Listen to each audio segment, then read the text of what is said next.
Good evening. Good evening. चलिए चलिए start करते हैं। Good evening everyone, welcome to the Nimbus Learning powered by the Engineers Academy. तो कल इस क्लास में हमने जो स्टार्ट किया था, कल की क्लास में हम जो पढ़ रहे थे, इंट्रोडक्शन में स्टार्ट किया था irrigation related to irrigation. What is the irrigation, what are the techniques, different different methods को हमने डिस्कस कर लिए थे ऑलरेडी इरिगेशन की क्लासेस में। तो नाउ अब we discuss the second chapter. जो सेकंड चैप्टर हमारे पास था, ये चैप्टर बहुत ज्यादा इंपॉर्टेंट है समझने के लिए भी और कॉन्सेप्चुअल वाइज भी। इसको समझिए और यहाँ से सबसे ज्यादा क्वेश्चंस यहाँ से ही पूछे जाते हैं। ओके, तो हमारे पास जो यूनिट सेकंड जो हमारे पास थी, हमने बताया था इंट्रोडक्शन के बाद में वाटर जो हमारे पास था, वाटर रिक्वायरमेंट ऑफ क्रॉप्स के बारे में। Water requirement of crops,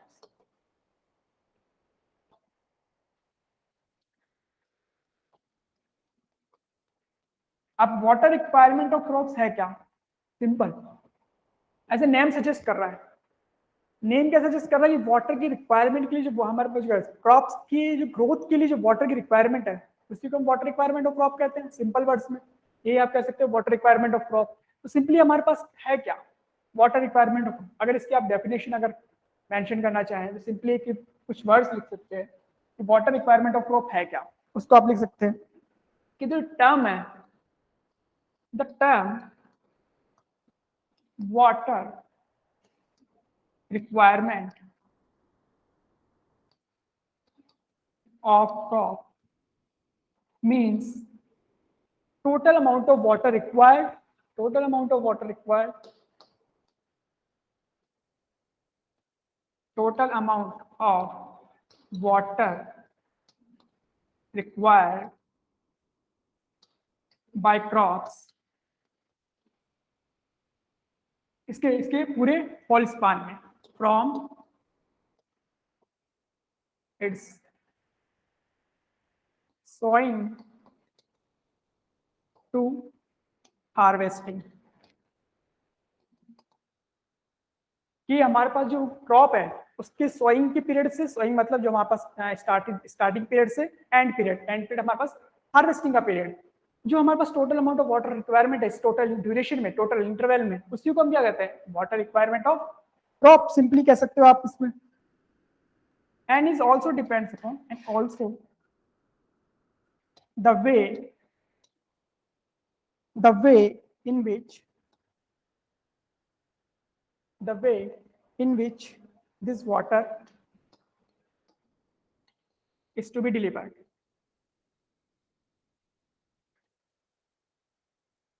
This is called water। हमारे पास ये वाटर रिक्वायरमेंट क्रॉप, एक सिंपल सी डेफिनेशन इसको समझने के लिए फिर आगे बढ़ेंगे कि वाटर रिक्वायरमेंट ऑफ क्रॉप्स है क्या। याद रखिएगा कि जो ड्यूरेशन होता है total interval sowing to harvesting, water requirement of crop. Simple एक डेफिनेशन है, इसको आगे देखते हैं। अब देखिए, आपको कल बताया था कि each and every crops have different different water requirements depend upon the soil condition या क्लाइमेटिक कंडीशन पे भी डिपेंड कर जाती है। सपोज हमारे पास कोई एक एग्जांपल है, यहाँ से एक एग्जांपल लेते हैं। एक एरिया है, एक अनदर एरिया है। ये जो हमारे पास एरिया, सपोज ये एरिया हमारे पास ये राजस्थान में एरिया है। हम राजस्थान में हम क्या कर रहे हैं? एग्रीकल्चर कर रहे हैं। और ये हमारे पास कोई एरिया है जो हम ऐसे एरिया में कर रहे हैं, मोस्टली आसाम में समझ लीजिए, जहाँ पर प्लेंटी ऑफ वाटर अवेलेबल है। सिंपल सा सेम एरिया है, सेम क्रॉप है। राइस को ही हम प्रोडक्शन करना चाहते हैं, राइस का हम प्रोडक्शन करना चाहते हैं। सिंपल देखिए, ये राजस्थान वाला एरिया जहाँ पे क्या है, जो सॉइल कंडीशन है वो क्या होती है? मोस्टली ड्राई कंडीशन होती है। ऑलरेडी यहाँ पर वाटर अवेलेबल है ही नहीं, तो यहाँ पर हमें ज्यादा अमाउंट ऑफ वाटर क्या प्रोवाइड करना पड़ेगा। आसाम जैसे एरिया जहाँ पर क्या है, ऑलरेडी वाटर काफी ज्यादा है, मतलब जो सॉइल मॉइस्चर है, सॉइल में ऑलरेडी क्या है, कभी कभी बहुत वाटर अवेलेबल रहता है, वहाँ पर सॉइल की कंडीशन क्या है, थोड़ी मॉइस्चराइज टाइप है, तो वहां पर हमें क्या है, वाटर कम प्रोवाइड करना पड़ेगा। सब यहाँ पर क्रॉप सेम है बट वाटर की रिक्वायरमेंट डिफरेंट डिफरेंट है। याद रखिएगा, इरिगेशन का मतलब क्या है? Artificial application of water to the crops, कि हमें कितना वाटर प्रोवाइड करवाना है, दिस इज कॉल्ड इरिगेशन। ठीक है, यहाँ पर राइस की रिक्वायरमेंट थी, यहाँ पर राइस की सपोज एक्चुअली में राइस की रिक्वायरमेंट जो होती है 120 सेंटीमीटर डेप्थ की रिक्वायरमेंट होती है, बट यहाँ पर क्या हो गया, डिफरेंट डिफरेंट क्लाइमेटिक कंडीशन की वजह से, डिफरेंट डिफरेंट सॉइल की कंडीशन की वजह से क्या हो गया, हमें इरिगेशन के जो वाटर है वो भी क्या डिफरेंट डिफरेंट प्रोवाइड करवाना पड़ रहा है। तो दिस इज वन एग्जांपल कि ये जो वाटर रिक्वायरमेंट ऑफ क्रॉप है कभी कभी क्या करता है क्लाइमेटिक कंडीशन और सॉइल कंडीशन पे भी डिपेंड कर जाता है, ठीक है। And each and every crop have different different of water requirements. तो ये भी हमारे पास एक आप कह सकते हैं इसका एक पॉइंट है, ठीक है। तो चलिए अब इस चैप्टर को स्टार्ट करते हैं। इस चैप्टर में हम 3 इंपॉर्टेंट जो टॉपिक्स है उसको कवर करेंगे। 3 इंपॉर्टेंट जो टॉपिक्स है जहां से क्वेश्चन पूछे जाते हैं। सबसे जो हमारे पास टॉपिक है वो है जो पूछे जाते हैं सबसे ज्यादा क्वेश्चन बेस्ड ऑन ड्यूटी। यहां से सेकंड जो हमारे पास है सॉइल मॉइस्चर रिलेशनशिप पे, सॉइल मॉइस्चर हमारे पास जो रिलेशन है इस पे उस पर क्वेश्चन पूछे जाते हैं। और थर्ड हमारे पास discharge in the canal system.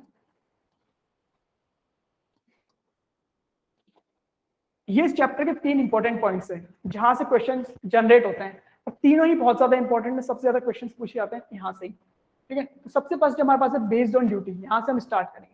लेकिन उसको स्टार्ट करने से पहले इस चैप्टर को स्टार्ट करेंगे, यहाँ पे इंपॉर्टेंट टर्मिनोलॉजीज है, डिफरेंट डिफरेंट टर्मिनोलॉजी है इरिगेशन के रिगार्डिंग, उसको हम पहले डिस्कस करेंगे, फिर बाद में हम यहाँ पर धीरे धीरे सभी टॉपिक्स को कवर करेंगे। तो यहाँ पर सबसे पहले जो हमारे पास यहाँ पर इस चैप्टर में फर्स्ट टॉपिक जो है वो है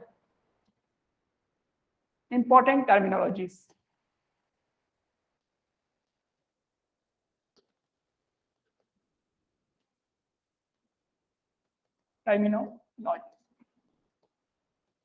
टर्मिनोलॉजीज है उसके बारे में डिस्कस करते हैं, फिर बहुत ही स्मॉल स्मॉल सी डेफिनेशन है समझते हुए चलते हैं, ठीक है। समझ में आनी चाहिए डेफिनेशन, कॉन्सेप्ट का क्लियर होना चाहिए तभी मजा आए। तो देखिए फर्स्ट हमारे पास जो है वह क्रॉप पीरियड। क्रॉप पीरियड तो ये है क्या, सिंपल सा पीरियड की बात करें, टाइम इंटरवल की बात करें यहाँ पे, तो it is the time interval from the instant of the sowing to the harvesting, this is known as crop period. Simple definition है। यहाँ पर आप इस तरीके से समझ सकते हो, अगर हम एक टाइमलाइन ग्राफ ड्रॉ करते हैं, एक टाइमलाइन बनाते हैं। सपोज ये हमारा स्टार्टिंग पीरियड है तो इसको बोलते हैं सोइंग पीरियड किसी भी क्रॉप के लिए। ये हमारा एंडिंग पॉइंट है harvesting time, harvesting time, okay. यहाँ से हमने स्टार्ट किया, ये हमारा हार्वेस्टिंग टाइम है। सपोज ये कोई हमने स्टार्ट किया, सपोज नवंबर में स्टार्ट किया था, मार्च में हमने हार्वेस्टिंग करना है, तो एक टाइम पीरियड हो गया। तो इसी टाइम पीरियड को क्या बोलते हैं, क्रॉप पीरियड। सिंपल से हमारे पास ये क्या हो गया, तो this is the small definition crop period की। It is the time interval from the instant of sowing to the harvesting, this is known as crop period. इसको स्मॉल सीपी में आप शो कर सकते हो। याद रखिएगा इसकी यूनिट क्या है, डेज में है। यहाँ पर सीपी डेज में है, ठीक है। तो ये हमारे पास एक क्रॉप पीरियड की स्मॉल सी डेफिनेशन। चलिए नेक्स्ट देखते हैं, कहाँ पर ये फ्रॉम टाइम इंटरवल, इसको अगर लिखना चाहें time interval from the instant of sowing to harvesting, ठीक है। तो this is known as crop period. चलिए नेक्स्ट जो हमारे पास है, ये तो हमारे पास होगी क्रॉप पीरियड की डेफिनेशन। नेक्स्ट हमारे पास है बेस पीरियड, स्मॉल सी definition. Next one is base period. देखिए अब बेस पीरियड क्या है, अगेन वही टाइमलाइन ग्राफ बनाते हैं। हमारा सोइंग टाइम, ये हमारे पास हार्वेस्टिंग, हार्वेस्टिंग पीरियड। ये टाइमलाइन ग्राफ हमारे पास हो गया। तो ये हमारे पास हमने वो क्या बोला था, sowing to harvesting, this is known as crop period. Base period क्या होता है, जिस पॉइंट से हमने वाटर डिलीवर करना स्टार्ट किया, और एंड पोजीशन पे जो हमारे पास लास्ट वाटरिंग है, मतलब फर्स्ट वाटरिंग, मतलब it is the time interval from the first watering to the last watering, this is known as base period किसी भी क्रॉप के लिए। मतलब यहाँ पे तो हमने क्या कर दिया, स्टार्टिंग कर दिया और हमने सपोज किसी ड्यूरेशन पे फर्स्ट वाटरिंग स्टार्ट कर दी, this is known as first watering, first बार वाटर हमने प्रोवाइड किया हुआ है crop, and this is the last watering. So again, it is the same thing. It is the same thing. It is a time interval from the first watering to the last watering. This is known as base period. Again, हाँ, जो भी हमारे पास base period है इसको again days में show करते हैं, days में इसकी यूनिट होती है। तो ये भी एक स्मॉल डेफिनेशन बेस पीरियड की, ठीक है। तो आपको क्लियरली पता चल रहा है कि यहाँ से जो हमारे पास क्रॉप पीरियड है is greater than base period, but for our analysis purpose के लिए हम क्या करते हैं, अज्यूम क्या करते हैं कि क्रॉप पीरियड और बेस पीरियड को इक्वली अज्यूम कर लेते हैं, ठीक है। और ये हमारे पास डेज में होता है, याद रखिएगा दोनों को बी डेज में अज्यूम करते हैं। तो ये पूरा एक क्रॉप पीरियड और बेस पीरियड को एक सिंपल सी डेफिनेशन है यहाँ पर हमारे पास। तो ये दो डेफिनेशन है हमारे पास। चलिए आगे चलते हैं। Number third definition, delta of the crop. यहां पर आप देखते हैं ये बी से हो गया हमारे पास नंबर थर्ड। जहां पर भी अगर किसी कुछ भी अगर समझ में ना आए, अगर कोई भी डेफिनेशन कोई भी पॉइंट पूछेगा जरूर, तभी मजा आएगा। Next one is delta, delta of crop. इसको शो करते हैं हम डेल्टा साइन से मोस्टली। तो ये क्या है, it is the total amount of water which is required by a crop throughout the base period. जो उसका बेस पीरियड है टोटल कि first watering to last watering तक हमें टोटल कितना अमाउंट ऑफ वाटर रिक्वायरमेंट है, this is known as delta किसी भी क्रॉप के लिए। सिंपल हमारे पास सपोज अगेन वो टाइमलाइन ग्राफ बना के देखते हैं, इसको समझते हैं।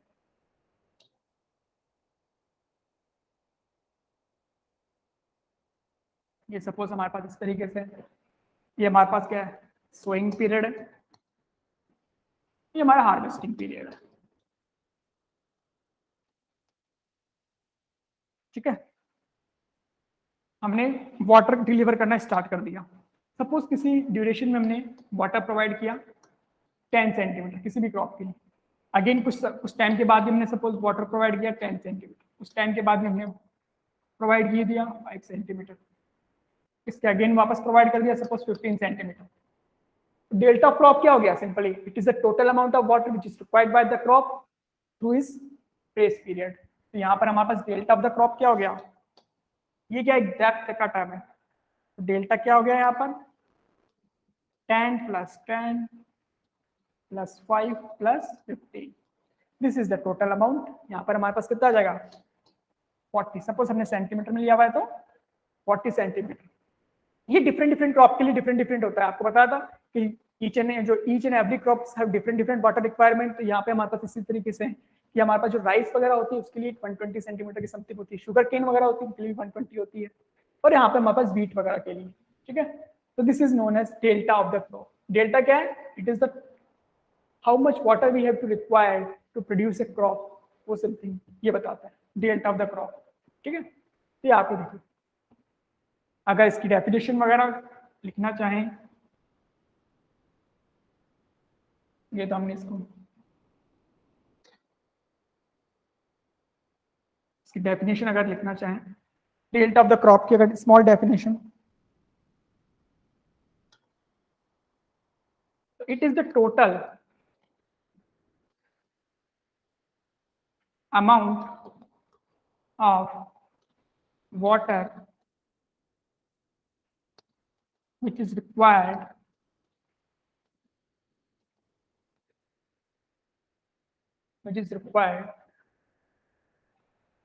by the crop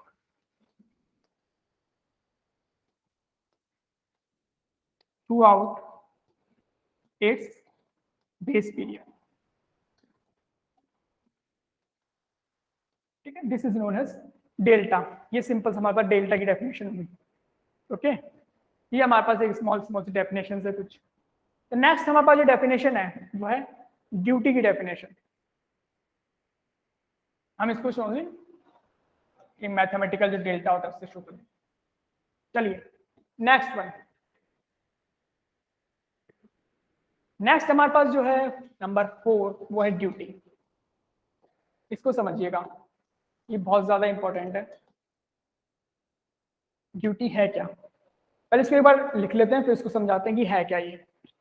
तो इट इज द सिंपल से हमारे पास ड्यूटी की डेफिनेशन में क्या लिख सकते हो, it is the total number of hectare, it is the total number of hectare of land which is irrigated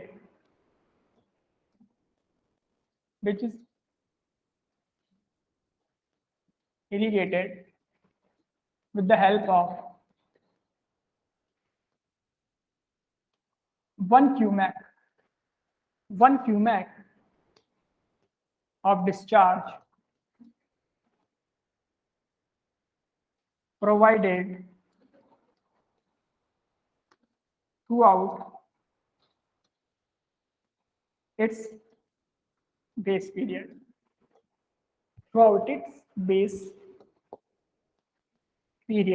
देखिए इसको समझिएगा ये है क्या, एक्चुअल में ड्यूटी होती क्या है। ड्यूटी का मतलब है कि सिंपली एक लैंड एरिया है और लैंड को हमने क्या किया 1 क्यूमेक वाटर डिलीवर कर दिया। कितने पीरियड के लिए, उसके थ्रू आउट 20 पीरियड के लिए। सपोज उसका बेस पीरियड सपोज 120 डेज है, तो हमने 120 डेज के लिए 1 क्यूमेक डिस्चार्ज प्रोवाइड किया। तो उस 1 क्यूमेक डिस्चार्ज के लिए हम कितना अमाउंट ऑफ लैंड इरिगेट कर सकते हैं उस with the help of 1 cumec discharge. With the help of 1 cumec discharge number of hectare, मतलब यहाँ पे नंबर ऑफ हेक्टेयर क्या है, एरिया की यूनिट तो यही है, कितना amount of area we can irrigate with the help of 1 cumec discharge, this is known as duty. Okay, ये बहुत ज्यादा इंपॉर्टेंट है। ड्यूटी हमारे पास इसकी जो यूनिट होती है,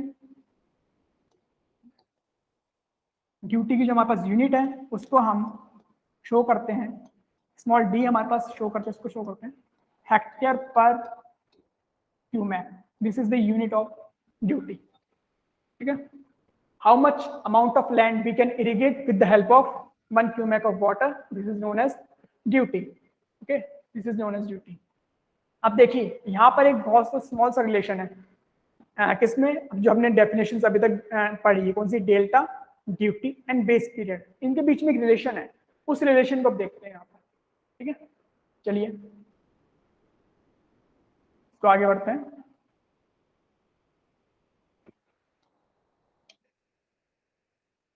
relation between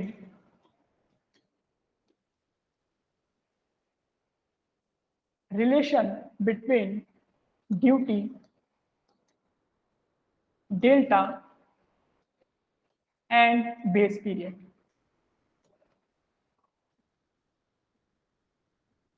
बेस पीरियड, इनके बीच में एक रिलेशन,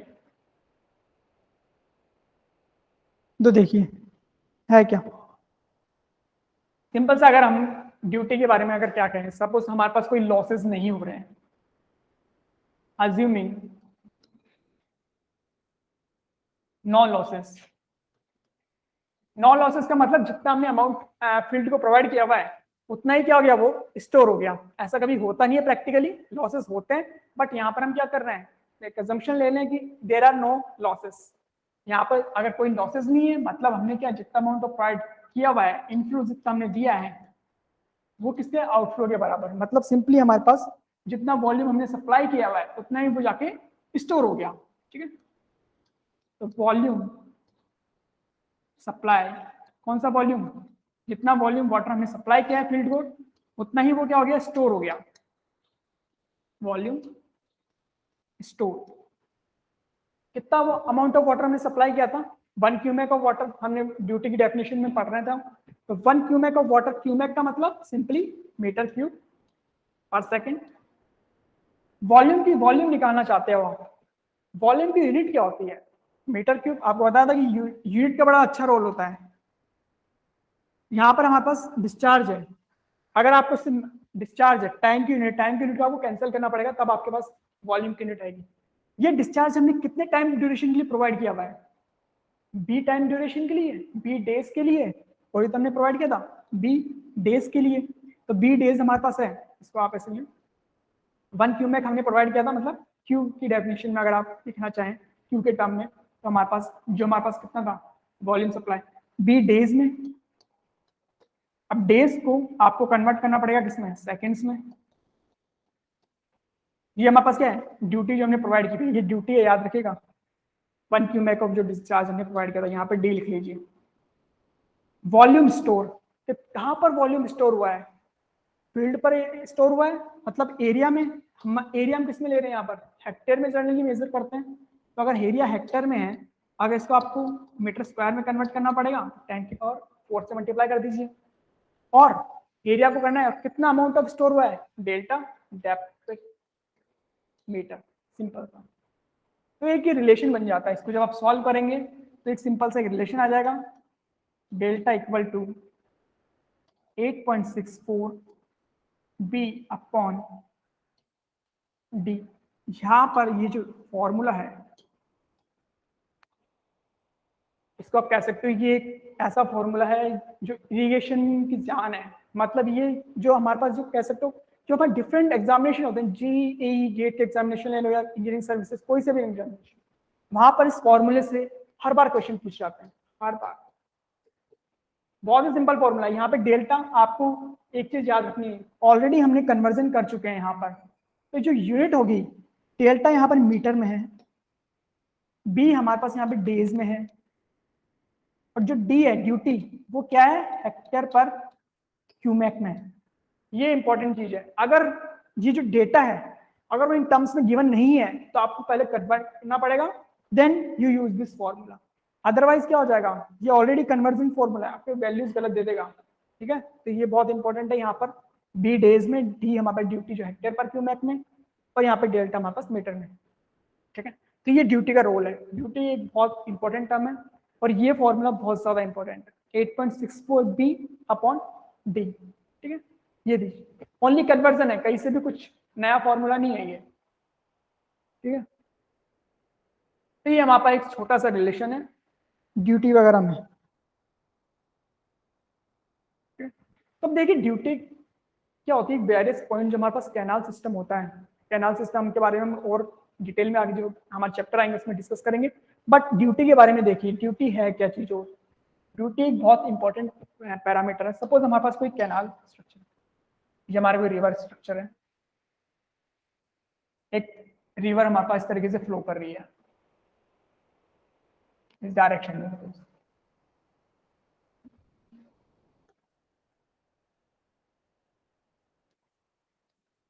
रिवर इस डायरेक्शन में हमारे पास फ्लो कर रही है।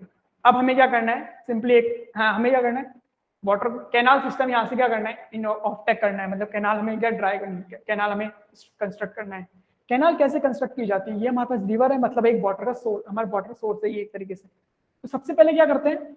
वाटर को इकट्ठा किया जाता है, स्टोर किया जाता है। उसके लिए हम एक डाइवर्जन स्ट्रक्चर क्रिएट करते हैं। अब डाइवर्जन स्ट्रक्चर कुछ भी हो सकता है, आपने सुना होगा बियर बैराजेस का नाम सुना होगा, डैम्स वगैरह आपने सुने होंगे। तो ये क्या डाइवर्जन स्ट्रक्चर्स होते हैं। तो ये क्या करते हैं? वाटर लेवल को राइज कर देते हैं। तो दिस इज सपोज ये हमारे पास कोई बियर स्ट्रक्चर हमने क्रिएट कर दिया, तो ये अपस्ट्रीम लेवल हो गया इसका, ये डाउनस्ट्रीम पोर्शन हो गया। हमने वाटर लेवल को राइज कर दिया। अब यहाँ से वाटर को हम विड्रॉ करेंगे हमारे डिफरेंट डिफरेंट पर्पजेस के लिए। तो यहाँ पर हमारे पास एक कैनाल स्ट्रक्चर हमने क्रिएट कर दिया। सपोज ये हमारे पास एक कैनाल स्ट्रक्चर, इसको बाद में और डिस्कस करेंगे। यहाँ पर ड्यूटी को समझना है हमें, तो इसलिए आपको बता रहे हैं। ये कैनाल का हेडवर्क कहलाता है। कैनाल हेडवर्क, यहाँ से मतलब डिस्चार्ज को कंट्रोल किया जाता है। तो ये हमारे पास एक डिफरेंट कैनाल का एक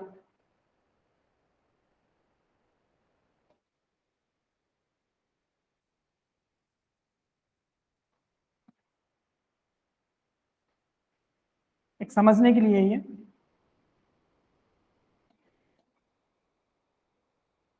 ये हमारा फील्ड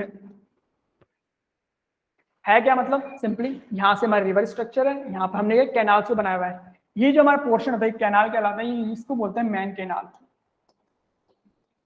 मेन कैनाल, कैनाल तो आपको पता ही हो कैनाल वगैरह क्या होता है। कैनाल एक सिंपल एक वाटरवे स्ट्रक्चर होता है और डिफरेंट डिफरेंट हमारे पर्पसेस के लिए जो हमने पता है। मेन कैनाल, इसको मेन कैनाल बोल देते हैं, यहाँ से वाटर अब इस तरफ फ्लो कर रहा है। इसको ब्रांच बोल देते हैं, डिफरेंट डिफरेंट पार्ट होते हैं इसके, बहुत ज्यादा लेंथ स्ट्रक्चर होता है, ये काफी ज्यादा किलोमीटर्स में होता है। ये ब्रांच हो गया, ये हमारे डिस्ट्रीब्यूटरी कह सकते हो आप, इसको डिस्ट्रीब्यूटरी बोलते हैं, आगे और डिस्कस करेंगे। ये हमारे पास डिस्ट्रीब्यूटरी, हमारा माइनर हो गई, ये माइनर इस तरीके से वाटर फ्लो कर रहा है इस तरीके से, फिर वाटर यहाँ इधर जा रहा है, वाटर इधर जा रहा है जिस तरीके से, ये माइनर हो गया। यहाँ पर हमारे पास माइनर हो गया, और यहाँ पर ये वाटर कोर्स होता है, वाटर कोर्स बोलते हैं। Water course nothing but only क्या है, सिंपल ये भी एक वाटर ही है, वो क्या वाटर वे है, एक पार्ट है। और यहाँ पे हमारा फील्ड आ गया जहां पर हमें वाटर को डिलीवर करना है, मतलब एक फार्मिंग एरिया। तो होता क्या है, सपोज ड्यूटी का हम क्या करना चाहते हैं, ड्यूटी है क्या, it is the number of hectare which can irrigated with the help of 1 cumec. Suppose हमने जो अमाउंट ऑफ वाटर है ड्यूटी, हमने 1 क्यूमेक डिस्चार्ज यहाँ पे इस पोजीशन में प्रोवाइड करवाया, कैनाल के हेड पॉइंट पर हमने कुछ अमाउंट ऑफ वाटर यहाँ पे प्रोवाइड करवाया। कितना, सपोज हमने यहाँ पर 1000 metre cube amount of water यहाँ पर प्रोवाइड करवाया। अब 1000 यहाँ पर प्रोवाइड किया, जैसे जैसे कैनाल में वाटर चलेगा तो होगा क्या, बहुत ज्यादा लेंथी क्या सिस्टम होता है, बहुत ज्यादा किलोमीटर्स में होता है, तो होगा क्या, वाटर जैसे जैसे ट्रेवल करता है तो क्या होता है, इवोपरेशन हो जाते हैं, लॉसेस होने लग जाते हैं, सीपेज लॉसेस होने लग जाते हैं। मतलब यहाँ पर हमने प्रोवाइड किया था 1000 मीटर क्यूब, और यहाँ फील्ड पर आते आते उसकी जो वैल्यू रह गई वो 6 मीटर क्यूब ही रह गई, 600 मीटर क्यूब रह गई, मतलब 400 मीटर क्यूब जो है वो लॉस में चला गया। अब देखिए यहाँ पे प्रोवाइड किया था 1000, पहुंचा हमारे पास यहाँ पे 600 ही, तब क्या होगा, वॉल्यूम क्या हो गया हमारे पास, लॉस हो गया, वाटर का क्या हुआ, हम वाटर क्या डिलीवर कम हुआ। अगर वाटर डिलीवर कम हुआ तो यहाँ पर होगा क्या, वॉल्यूम डिलीवर कम हुआ, तो यहाँ से अब एरिया क्या होगा, इरिगेट कम कर पाएंगे हम उस अमाउंट ऑफ वाटर से, जो कम वाटर हमारे पास अवेलेबल हुआ तो कम एरिया में इरिगेट कर पाएंगे। अगर एरिया कम इरिगेट कर पाएंगे तो हमारी ड्यूटी कम हो जाएगी। ड्यूटी कम हो जाएगी, ड्यूटी का मतलब क्या है, number of hectare with we can irrigate with the help of 1 cumec, तो मतलब डिस्चार्ज कम है तो हमारे पास एरिया भी हम क्या करेंगे, कम इरिगेट कर पाएंगे। तो ये ड्यूटी की पोजीशन है, मतलब ड्यूटी डिपेंड करती है कि आप कहां पर प्रोवाइड करवा रहे हो, मतलब duty at various points in the canal system. ये हमारे पास कहने का मतलब है कि ड्यूटी आपने प्रोवाइड की सबसे पहले कैनाल हेडवर्क पर, this is known as canal headwork, canal headwork. Canal headwork एक कुछ नहीं होता, सिंपली यहाँ से जहां से कैनाल स्टार्ट होती है उसी को कैनाल हेडवर्क बोलते हैं, यहाँ से डिस्चार्ज का मेंटेन होता है। तो यहाँ पर कैनाल हेडवर्क, अब सपोज हमने क्या किया, ये 1000 जो हम कैनाल हेडवर्क पे प्रोवाइड करवा रहे थे वो यहाँ प्रोवाइड नहीं करवा के डायरेक्टली हम प्रोवाइड करवा रहे हैं कहाँ पर, आउटलेट पॉइंट पर। आउटलेट पॉइंट क्या होता है, जो माइनर और वाटर कोर्स को जो अलग करता है, सिंपली एक बाउंड्री होती है, किसके बीच में, इसके बीच में बाउंड्री होती है, आउटलेट माइनर और वाटर कोर्स के बीच में। होता क्या है कि पूरे सिस्टम में ये जो पूरा सिस्टम होता है ये इरिगेशन डिपार्टमेंट हैंडल करता है, मतलब गवर्नमेंट हैंडल करती है। अब यहाँ पर जो आउटलेट से ऊपर जितना भी मेंटेनेंस वगैरह, जितना भी कंस्ट्रक्शन वगैरह जो भी चार्जेस होते हैं वो सारा गवर्नमेंट देखती है, माइनर से ऊपर, मतलब मेन में कितना डिस्चार्ज प्रोवाइड करवाना है, ब्रांच में कितना करना है, माइनर्स में कितना करना है, डिस्ट्रीब्यूशन में कितना करना है, तो जितना भी होगा वो सब कौन हैंडल करता है, गवर्नमेंट हैंडल करती है।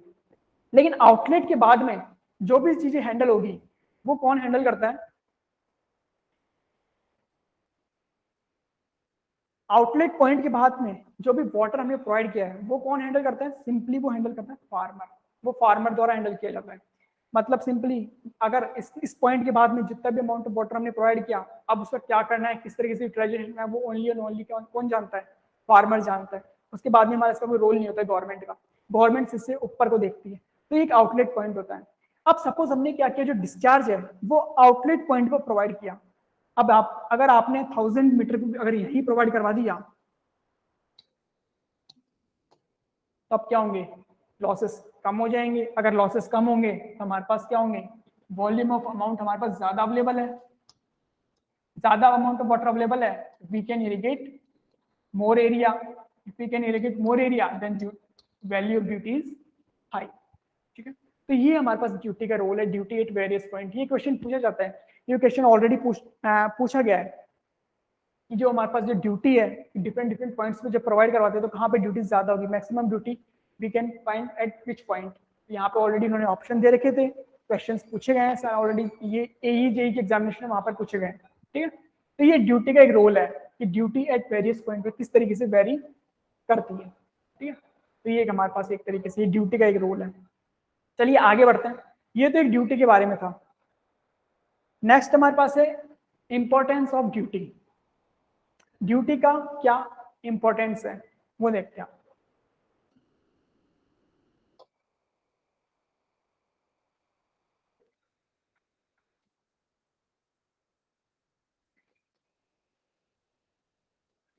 इंपॉर्टेंस ऑफ ड्यूटी आपको बताया था, वैसे है कुछ ही नहीं ड्यूटी के बारे में, सिंपली इंपॉर्टेंस है क्या इसका ये देख लीजिए। अगर आपको ड्यूटी पता है, ड्यूटी हमारे पास क्या है हेक्टर पर क्यूमेक में, this value we have known. आपको एरिया भी पता है, एग्रीकल्चर जो फील्ड है उसका एरिया आपको पता है, तो आप we can calculate the discharge value from this two values. किस तरीके से, इफ वी नो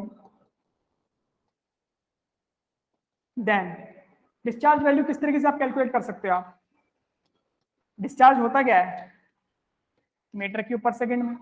अब आपको सिंपली आपको दो वैल्यूज पता है और आपको थर्ड वैल्यू कैलकुलेट करनी है। किस तरीके से कैलकुलेट करते हैं, आपको डिस्चार्ज की वैल्यू निकालनी है, याद रखिएगा इसको क्यूमैक भी बोलते हैं।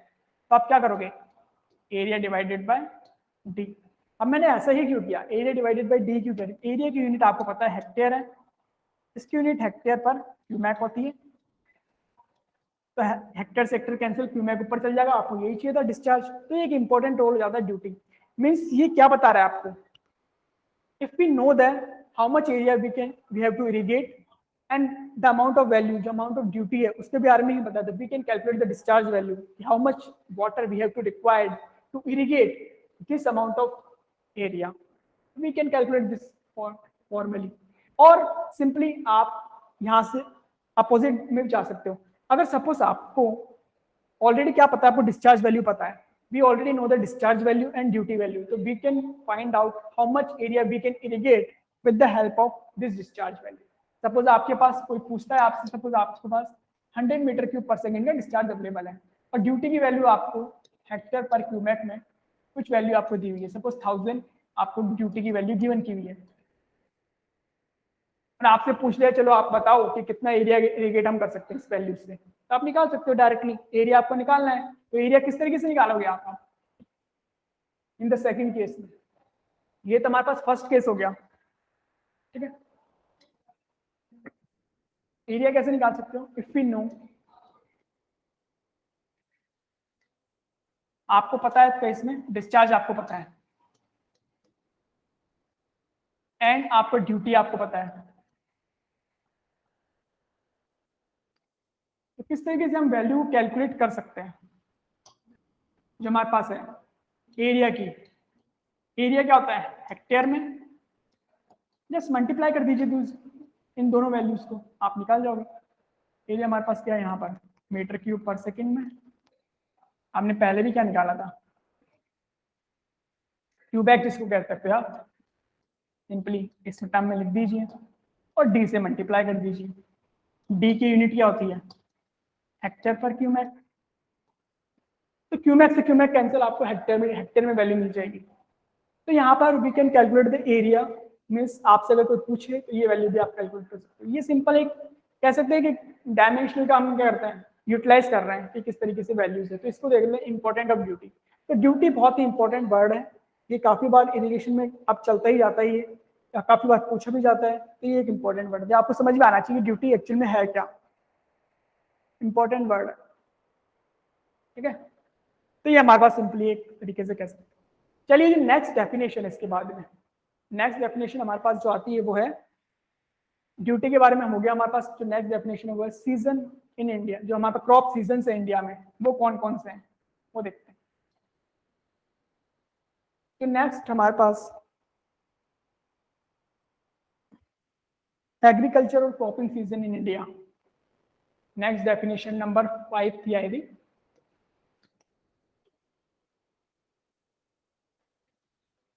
Agricultural season in India. आपने सुना होगा काफी बार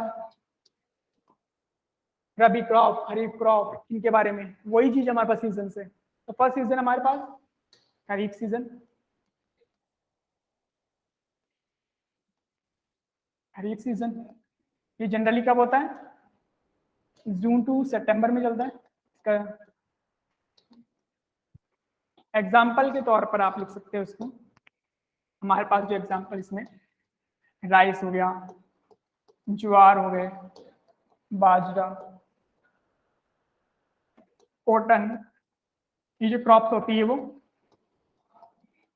खरीफ सीजन की क्रॉप होती है। खरीफ सीजन मतलब जो मानसून के पीरियड होता है, मानसून का पीरियड होता है, मानसून के पीरियड में जो क्रॉप्स हमारे पास प्रोडक्शन किया जाता है, this is known as kharif season. Second हमारे पास रबी सीजन।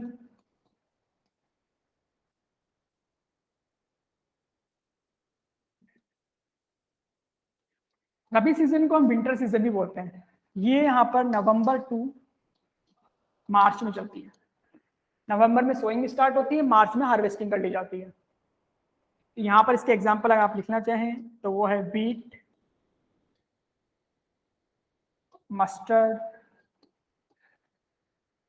ग्राम, ईटीसी। तो ये हमारे पास एक सेकेंड सीजन सिंपल सा होता है, खरीफ सीजन, रबी सीजन, बहुत स्मॉल स्मॉल सी डेफिनेशंस है। चलिए number third, perennial season. Perennial season के बारे में देखते हैं।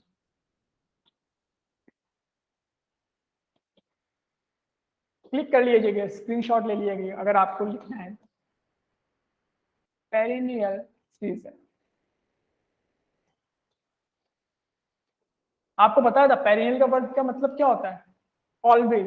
यहाँ पर इसका मतलब है हमेशा हमारे पास चलता रहे। तो पेरिनियल सीजन में जो क्रॉप्स जो आती है वो मोस्टली वो क्रॉप आती है जिनका बेस पीरियड 300 या 300 से ज्यादा होता है।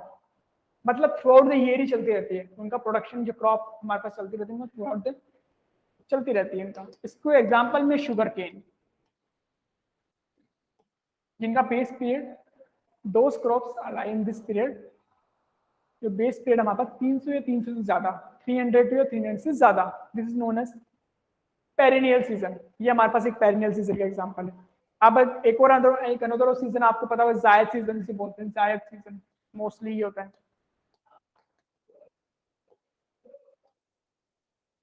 ये हमारे पास जनरली जो हम इसको कहते हैं अप्रैल, हमारे पास मोस्टली अप्रैल टू हमारे पास जून में इसका होता है।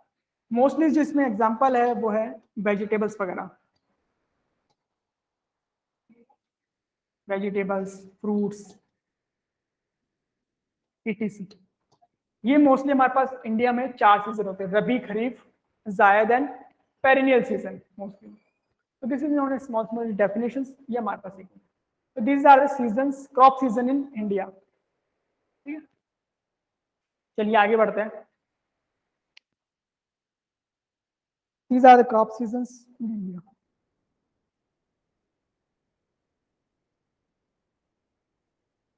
जो हमारा नेक्स्ट डेफिनेशन है वो है कैश क्रॉप्स। जो हमारा नेक्स्ट डेफिनेशन है वो कैश क्रॉप्स। सिंपल में टर्मिनोलॉजीज है वगैरह, इनको समझते चलना है। टर्मिनोलॉजीज की बेसिस पे ही हमारे पास आगे चीजें होती है। कैश क्रॉप्स, तो देखिए कैश क्रॉप्स होती क्या है। कैश क्रॉप्स ऐसी क्रॉप्स होती है जो डायरेक्टली, जो हमारे फार्मर्स है वो डायरेक्ट उसका यूटिलाइजेशन नहीं कर सकते, वो फर्दर प्रोसेसिंग के लिए आगे जाती है। मतलब जो हमारे पास बिजनेस पर्पसेस, मार्केटिंग पर्पसेस जो हमारे पास है उसके लिए हम यूज करते हैं, फूड प्रोडक्शन वगैरह के लिए हम आगे जाते हैं। जो माइंस हमारे कहते हैं वो उसमें जाती है और फर्दर प्रोसेसिंग के लिए वहां पर ही कैश क्रॉप होती है। मतलब कह सकते हो आप, एग्जाम्पल ले सकते हो आप, जैसे कॉफी वगैरह होती है, टी वगैरह होती है, शुगर केन वगैरह होती है, कॉटन वगैरह होती है। इसका डायरेक्टली का यूटिलाइजेशन नहीं है। जैसे वेजिटेबल्स वगैरह होती है उसका क्या डायरेक्टली हम यूटिलाइजेशन कर सकते हैं, डायरेक्टली फार्म में गए, वेजिटेबल थोड़ी खा गए, वो हो जाता है। बट यहाँ पर ये टी, कॉफी वगैरह, ये जो ऐसी क्रॉप्स होती है, these are known as cash crops. इसका डायरेक्टली यूटिलाइजेशन नहीं किया जा सकता, इसको फर्दर प्रोसेसिंग के लिए भेजा जाता है, फिर बाद में इसका यूटिलाइजेशन किया जाता है। ठीक है, तो कैश क्रॉप्स में हमारे पास, अगर आप इसको लिखना चाहें इसको ऐसे, all the crops which have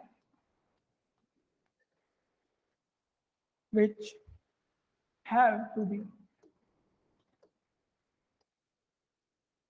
which has to be sold in the market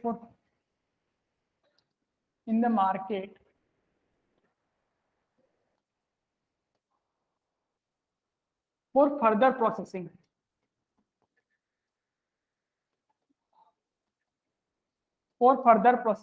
Because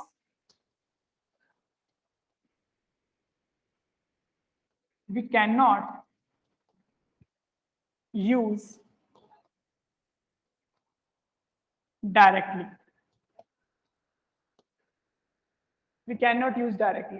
इनका डायरेक्टली हम यूटिलाइजेशन नहीं कर सकते. That's why this is known as cash crops. Example के तौर पे यहाँ पे हमारे पास टी, कॉफी, शुगर केन और हमारे पास कह सकते हो और हमारे पास cotton ETC. These are known as cash crops. ये कैश क्रॉप्स का हो जाता है. ठीक है. नेक्स्ट हमारे पास जो डेफिनेशन है वो है क्रॉप रेशियो.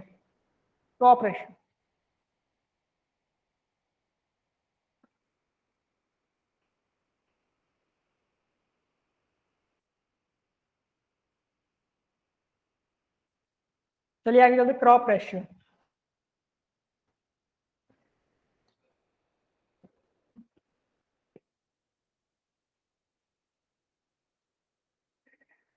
नेक्स्ट जो हमारे पास डेफिनेशन है नंबर 8 आई थिंक 7 जो भी नंबर होगा देख लीजिएगा. क्रॉप रेशियो नाम से पता चल रहा है. क्रॉप रेशियो का मतलब सपोज सिंपली रेशियो क्या है कि it is the area which is irrigated in the जो हमारे पास खरीफ सीजन है उसके अंदर डिवाइडेड बाय जो हमारे पास रबी सीजन है उसके अंदर कितना एरिया इरिगेट हुआ उसी को हम क्रॉप रेशियो बोलते हैं. समझने के लिए सपोज हमारे पास एक एरिया है, एग्रीकल्चर फील्ड है हमारे पास ये, पर इस एग्रीकल्चर फील्ड का कुछ पोर्शन हमने खरीफ सीजन के लिए यूज किया हुआ है. जो हमने एरिया खरीफ सीजन में और कुछ पोर्शन रबी सीजन में यूज किया. तो सिंपल इसका रेशियो ही क्रॉप रेशियो कहलाता है. सिंपल इसका रेशियो क्या होता है? क्रॉप रेशियो होता है. इसको लिखेंगे ऐसे, इस पर डेफिनेशन इसके वाले में हम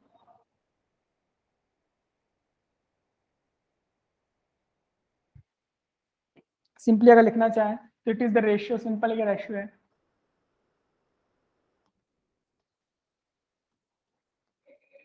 it is the ratio which is irrigated is the ratio of area of agriculture. हमारे पास जो एग्रीकल्चर फील्ड का जो हमारे पास एरिया है it is the ratio of the area of the agriculture field irrigated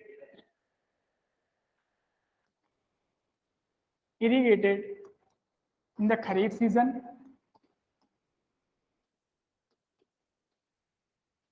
to the area irrigated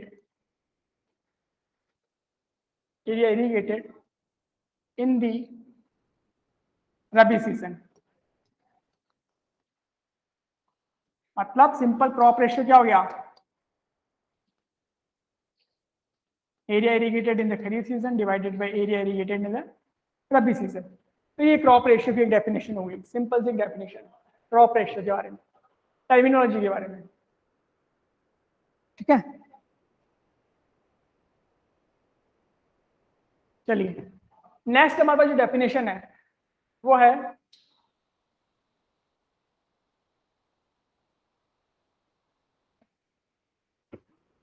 core period. Core period क्या होता है उसकी डेफिनेशन पे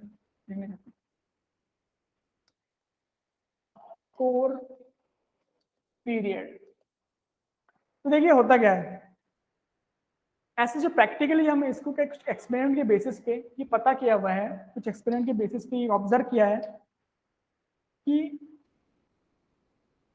ये हमारे पास सपोज एक क्रॉप है, ये इसका सोइंग टाइम है और इसके हार्वेस्टिंग टाइम है।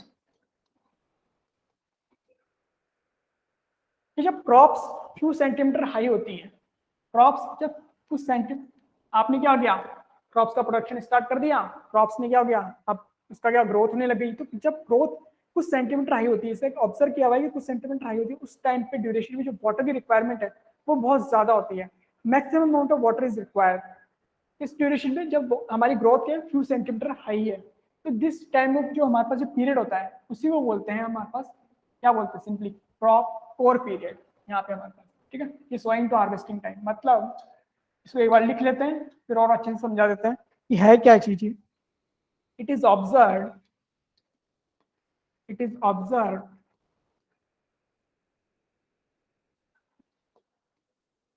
it is observed that the requirement of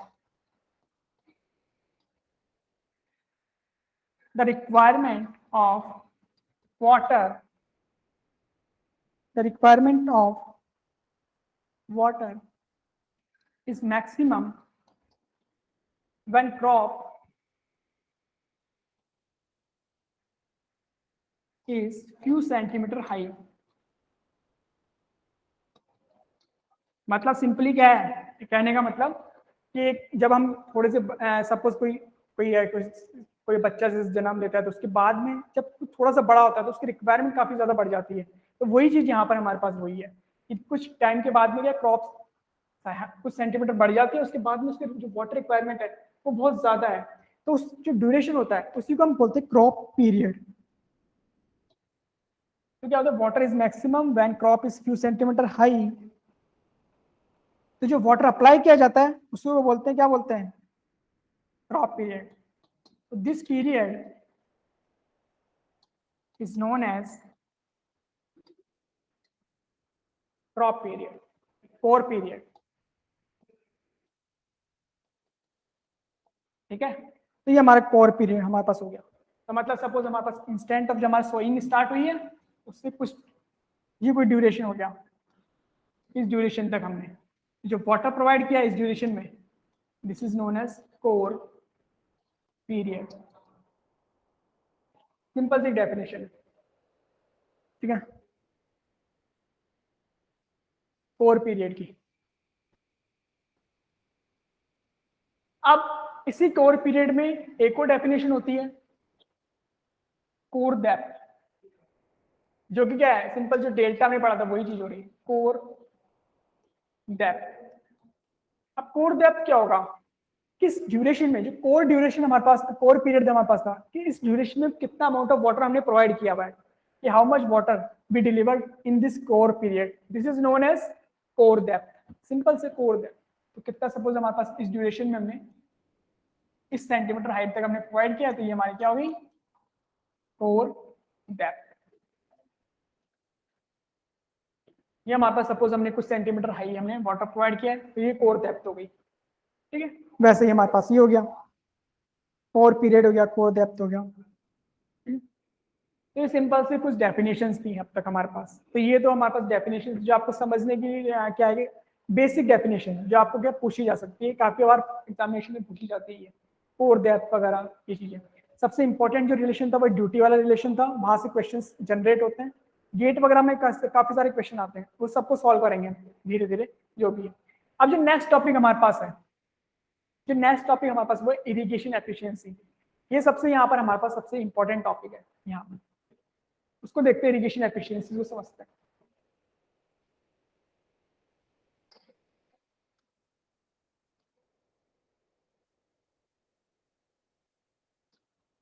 चलिए देखते हैं इरिगेशन एफिशिएंसी।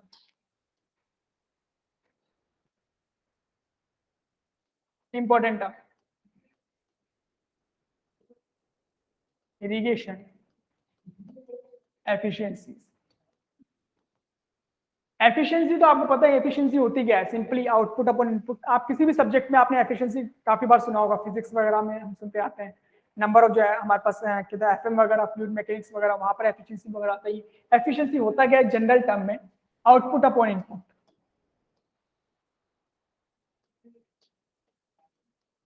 ये हमने सपोज 100 पावर का 100 वॉट प्रोवाइड किया हुआ है किसी पावर जनरेट करने के लिए, तो मैं आउटपुट कितना मिला, आउटपुट हमेशा कम ही होता है मोस्टली, क्योंकि because of number of losses. तो this is known as efficiency. Efficiency का जनरली वर्ड यहाँ पर यही है। अब हमारे इरिगेशन में एफिशिएंसी किस तरीके से उसकी बात करते हैं। इरिगेशन एफिशिएंसी की बात करूँ इस तरीके से, तो इरिगेशन एफिशिएंसी में है क्या, सिंपल यहाँ पर इरिगेशन एफिशिएंसी को समझने के लिए हमारे पास यहाँ पे डिफरेंट डिफरेंट एफिशिएंसी होती है इरिगेशन में, तो उसको समझने के लिए डायग्राम के थ्रू समझिए। देखिए सपोज हमारे पास कोई हमारा कोई ग्राउंड लेवल है, ये हमारी क्रॉप है, क्रॉप का प्रोडक्शन है, ठीक है, सॉइल वगैरह हो,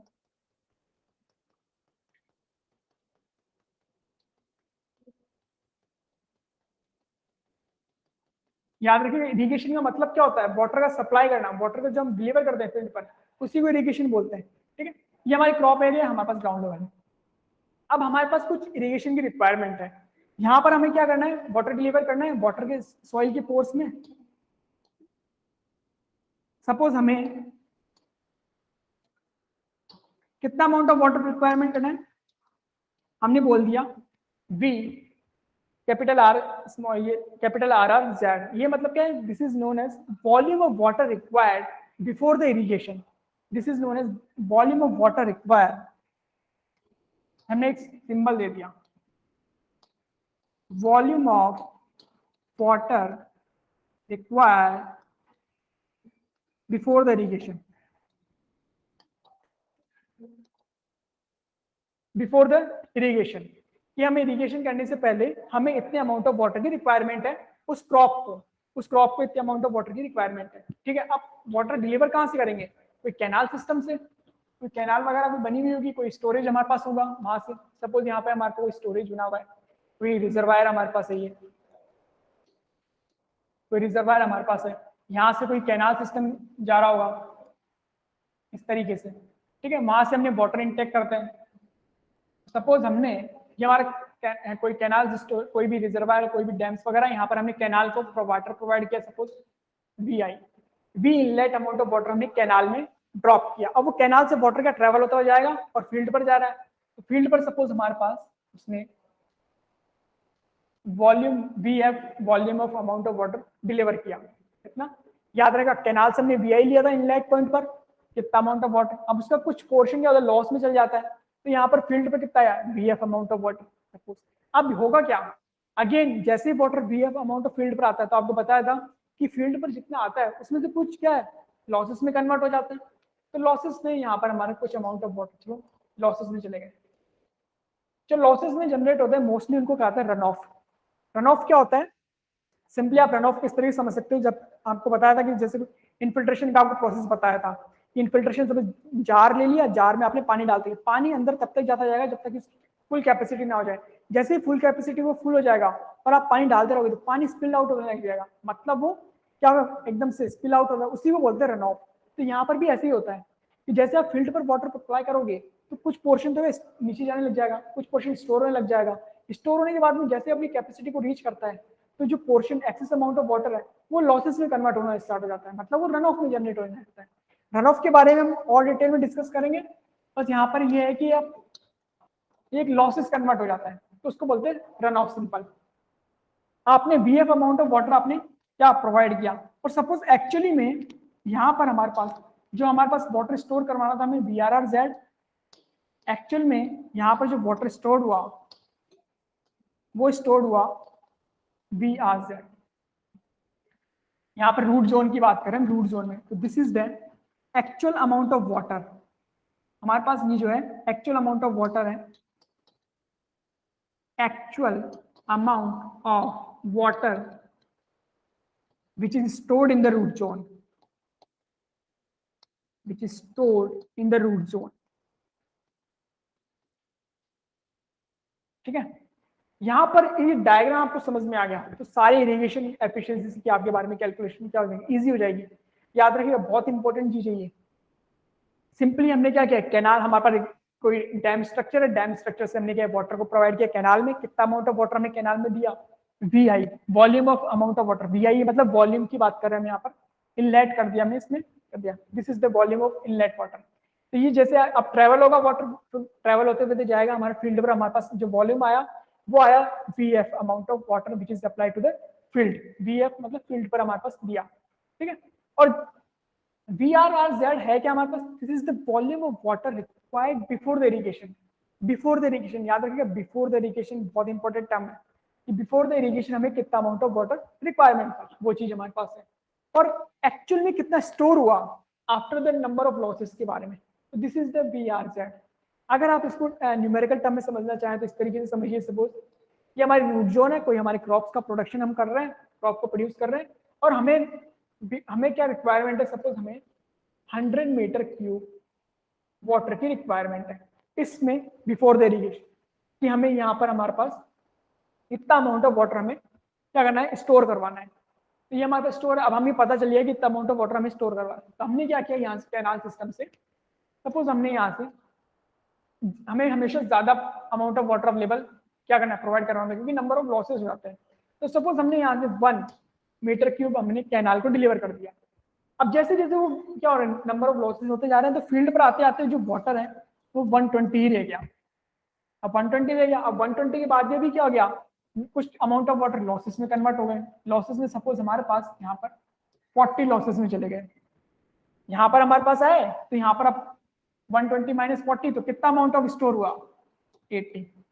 हमें स्टोर कितना करवाना था, 100। तो this is the actual amount of water which is required in the root zone before the irrigation. ये इस तरीके से एक्चुअली में कितना अमाउंट ऑफ वाटर स्टोर हुआ, ये इस तरीके से। तो हमारे पास एफिशिएंसी आपको कैसे कैसे निकालनी पड़ेगी, तो यहाँ पर नंबर ऑफ एफिशिएंसीज होती है। फर्स्ट एफिशिएंसी हो गई हमारे पास वाटर कन्वेंस एफिशिएंसी। तो वाटर कन्वेंस किस तरीके से, एफिशिएंसी है क्या, आउटपुट अपॉन इनपुट। तो यहाँ पर आउटपुट है क्या, सिंपल फील्ड पर 120, हमारे पास इनपुट क्या है 150, तो जस्ट एफिशिएंसी क्या हो गई 120/150। तो this is known as water conveyance efficiency. तो ये एक हमारे पास, अब इसको डिस्कस करेंगे, तो ये वाटर कन्वेंस होगी, conveyance efficiency. Next is water application efficiency. ये आपको बताया था, water application efficiency is the ratio of simply water which is stored in the root zone divided by the water apply to the field. Simply कितना amount of यहाँ पर store हुआ है 80 divided by कितना हमने फील्ड पर apply किया हुआ है 120। तो ये हमारे पास वाटर क्या हुई, एप्लीकेशन एफिशिएंसी हुई। नेक्स्ट हमारे पास है water store efficiency. Water store efficiency, store efficiency कैसे निकालेंगे, सिंपली कितना अमाउंट ऑफ वाटर स्टोर हुआ है और हमें एक्चुअल में कितना अमाउंट ऑफ वाटर स्टोर करवाना था, कितना करवाना था 100, 80/100 स्टोरेज हमारे पास वाटर स्टोर एफिशिएंसी होगी। सिंपल ये डिफरेंट डिफरेंट एफिशिएंसी होती है, इस डायग्राम के थ्रू आप उनको हम पढ़ेंगे, ठीक है, कि नंबर ऑफ एफिशिएंसी है क्या क्या। तो चलिए देखते हैं, ये डायग्राम बहुत इंपॉर्टेंट है, यहाँ से सारी एफिशिएंसी तो आपके बारे में पता हो जाता है। चलिए देखते हैं, फर्स्ट एफिशिएंसी हमारे पास जो है वो क्या है,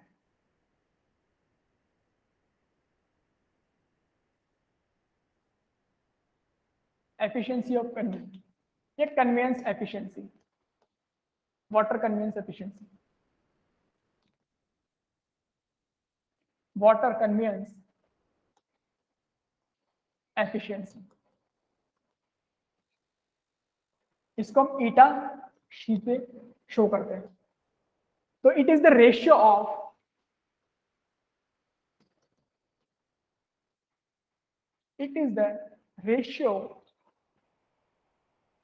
of volume of water applied to the field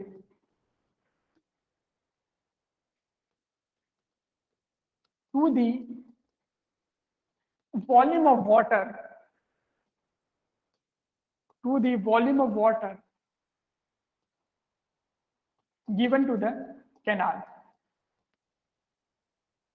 तो सिंपली हमारे पास क्या होगी, conveyance efficiency, volume of amount of water VF upon VI। If we want to convert in percentage term then multiply with 100। तो यहाँ पे हमारे पास सिंपली एक VF upon VI multiply by 100 कर दीजिए, तो आपके पास ये कन्वेंस एफिशिएंसी आ गई, water conveyance efficiency, simple term. चलिए नेक्स्ट, नेक्स्ट देखते हैं हम efficiency of water application, water application efficiency. तो ये फर्स्ट एफिशिएंसी हमारे पास हो गई। नेक्स्ट हमारे पास जो है सेकंड एफिशिएंसी है water application efficiency.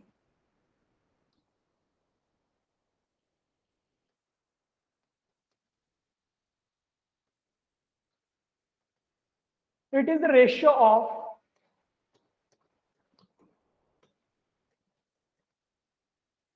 is the ratio of amount of water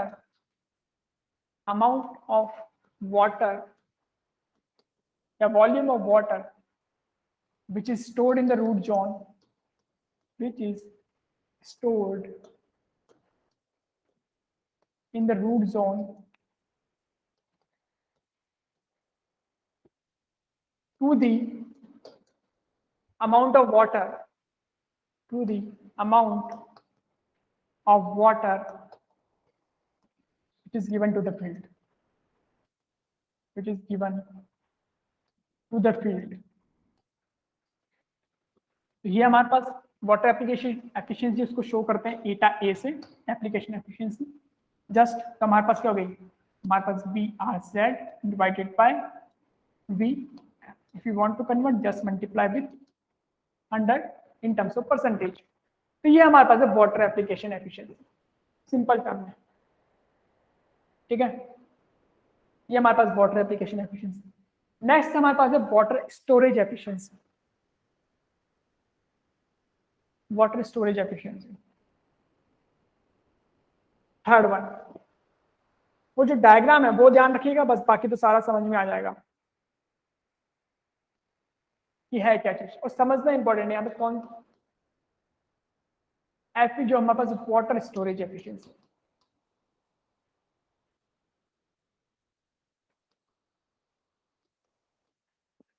तो वाटर स्टोरेज एफिशिएंसी हमारे पास है क्या, इसको शो किया जाता है थीटा एस से। तो it is the ratio of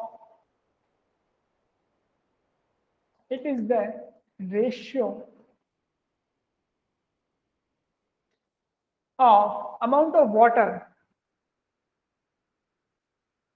या volume of water which is required, volume of water which is stored in the root zone after the irrigation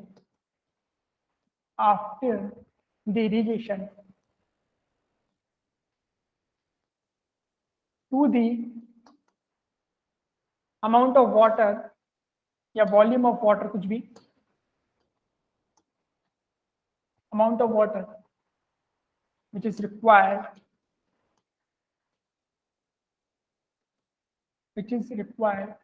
in the root zone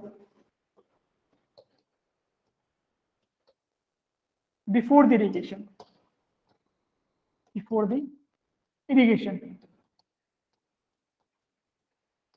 simple.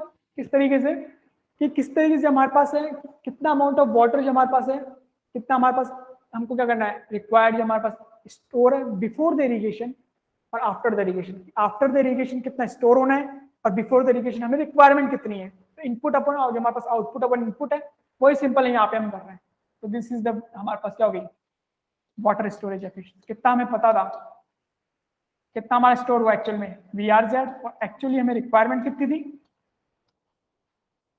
This is known as हमारे पास water storage efficiency. Simple term में हमारे पास होगी water storage efficiency, ठीक है। चलिए ये तो हमारे पास होगी वाटर स्टोरेज। नेक्स्ट हमारे पास एक और हमारे पास एफिशिएंसी वो है water use efficiency. Water use efficiency मतलब कितना एक्चुअली में हमने जो हमारे यूजफुल वाटर था उसको, यूजफुल वाटर कितना यूटिलाइज हुआ है by the crop divided by कितना हमने फील्ड को प्रोवाइड किया। This is known as water use efficiency. बहुत ही सिंपल टर्म है और समझते हैं। तो नेक्स्ट हमारे पास जो एफिशिएंसी है नंबर 4,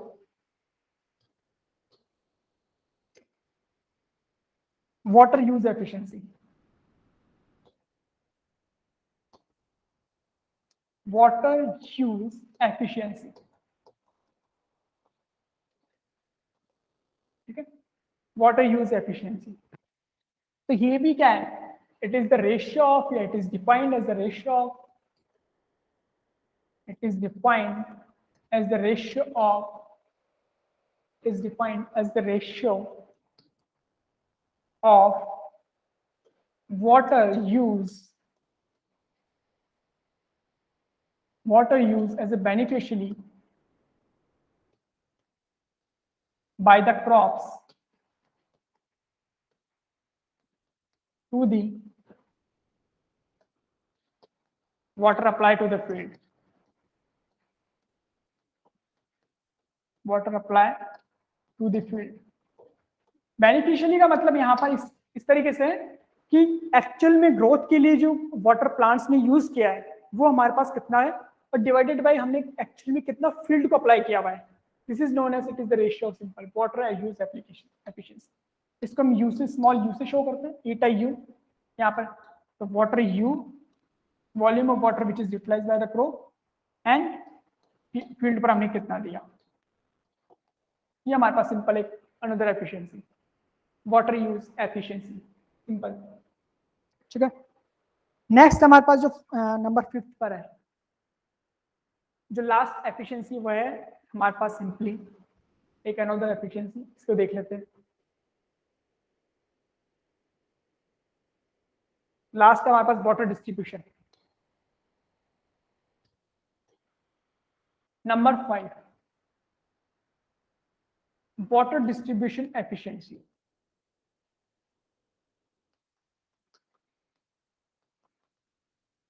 वाटर डिस्ट्रीब्यूशन एफिशिएंसी है क्या ये, इसको एक बार लिख लेते हैं फिर इसको समझते हैं। तो it is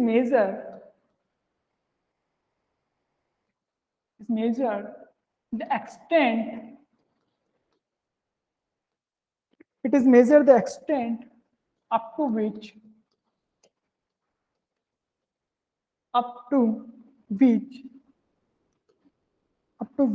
water is uniformly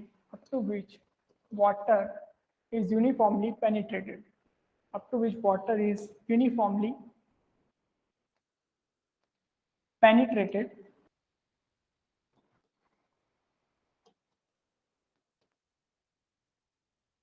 throughout the soil।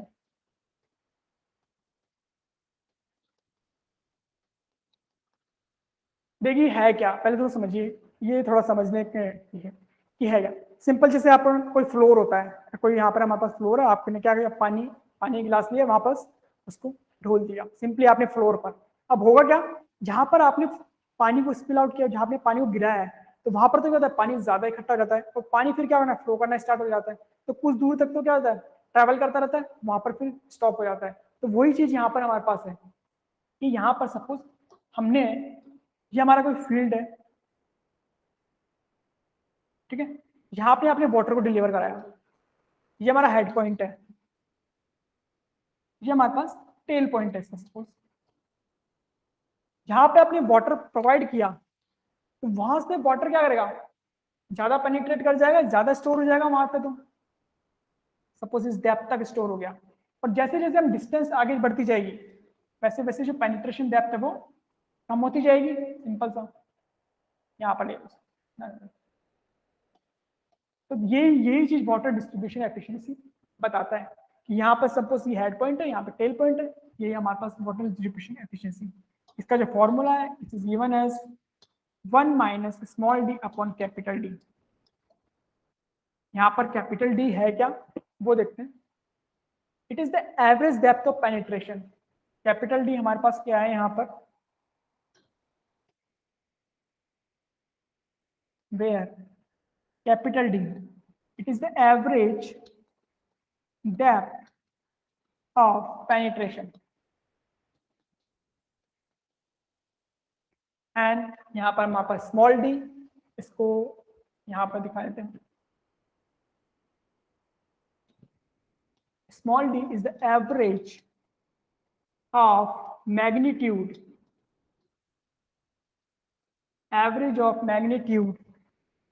of deviation of water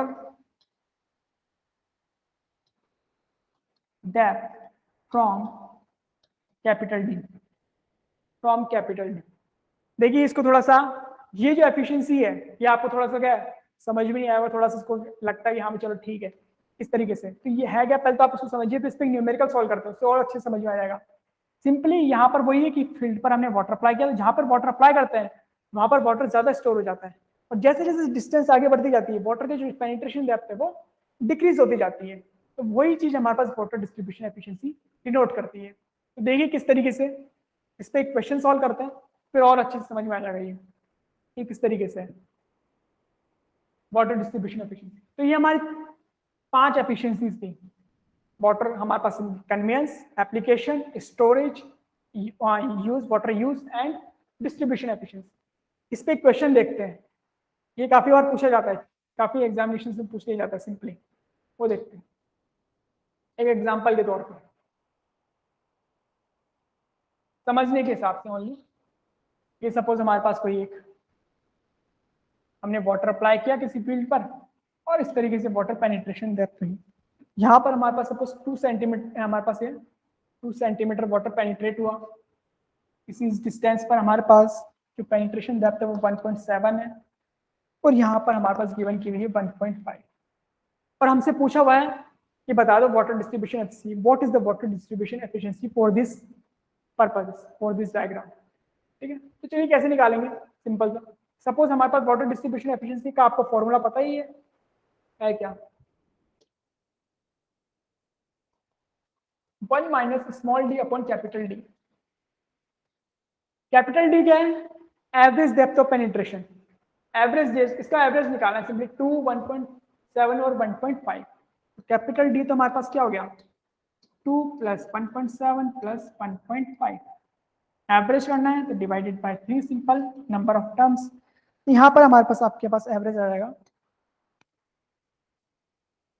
1.73। अब देखिए स्मॉल डी क्या है, small D it is the average of magnitude of deviation from the D value, from the D value. पहले तो आपको निकालना पड़ेगा deviation, deviation कितना हो रहा है यहाँ से, तो 1.73 यहाँ पे आपको दिया हुआ है। तो स्मॉल डी को जब कैलकुलेट करेंगे तो किस तरीके से स्मॉल डी की वैल्यू कैलकुलेट की जाती है, small D average of the magnitude of the, कहां से, from the small D, capital D से मैग्नीट्यूड आपको निकालना है, मैग्नीट्यूड यहां से निकाल लीजिए 2 माइनस 1.73 मैग्नीट्यूड प्लस एवरेज आपको निकालना है तो 1.7 माइनस 1.73 प्लस 1.5 माइनस 1.73। तो ये तो हमने डेविएशन निकाल दिया, उसका मैग्नीट्यूड कर दिया। एवरेज निकालना है तो सिंपली डिवाइडेड बाय 3, सिंपल सा ही हमारे पास फॉर्मूला हो गया।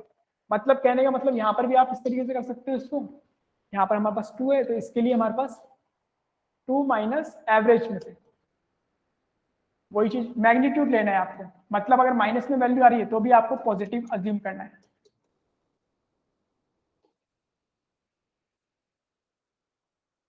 और उसका एवरेज ले लेना है, तो ये आपके पास वैल्यूज आ गई। तो स्मॉल डी की जो हमारे पास वैल्यू आ जाएगी, यहाँ से आप सॉल्व करेंगे तो 0.177 सेंटीमीटर। डी की वैल्यू हमारे पास है, कैपिटल डी की वैल्यू हमारे पास है, इसमें यहाँ पर पुट कर दीजिए, यहाँ पर हमारे पास एफिशिएंसी की वैल्यू कैलकुलेट हो जाएगी, वाटर डिस्ट्रीब्यूशन एफिशिएंसी। तो इस तरीके से ये वैल्यू को कैलकुलेट की जाती है।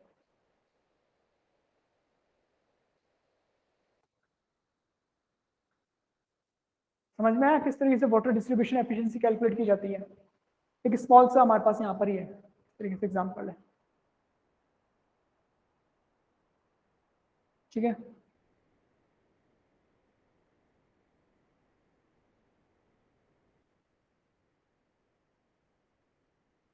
चलिए आगे बढ़ते हैं, एक न्यूमेरिकल सॉल्व करते हैं।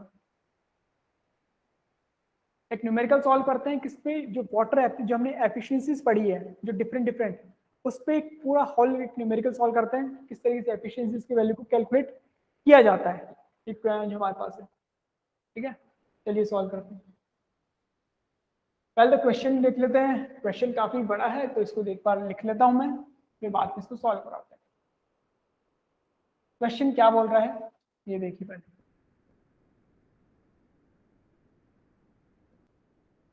यहाँ पर आपको question, a stream of discharge, a stream of discharge 130 liter per second, a stream of discharge 130 liter per second, एक डिस्चार्ज हमें दिया गया है,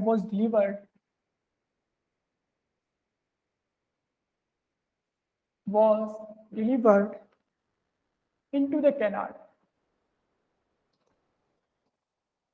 into the canal.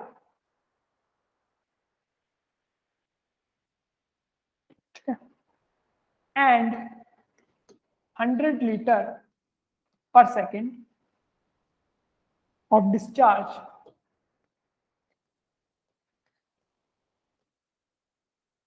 delivered to the field, delivered to the field. ये हमारे पास given किया, the field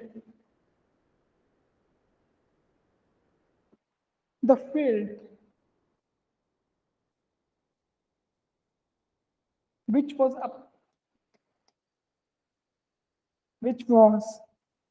applied on an area, उस field का हमें एरिया गिवन किया, area of 1.6 hectare for 8 hours on the field. The effective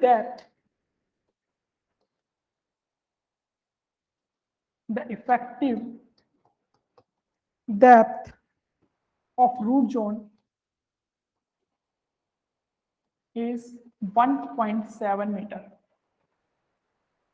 The surface runoff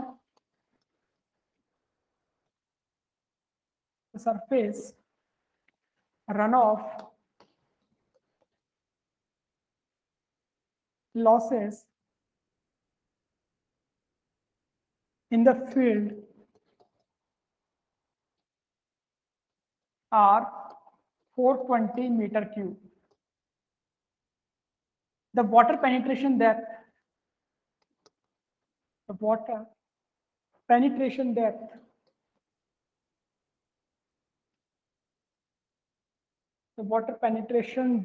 top part is not visible. Okay कहां तक आपको विजिबल हो रहा है, कहां से विजिबल हो रहा है, सेकंड लाइन आपको विजिबल हो रही है, सेकंड लाइन इज विजिबल और नॉट,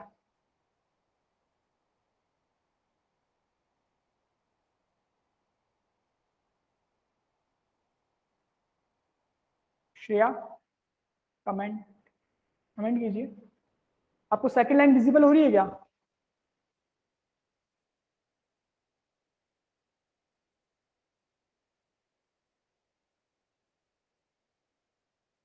ओके तो फर्स्ट लाइन आपको विजिबल नहीं हो रही है, ठीक है।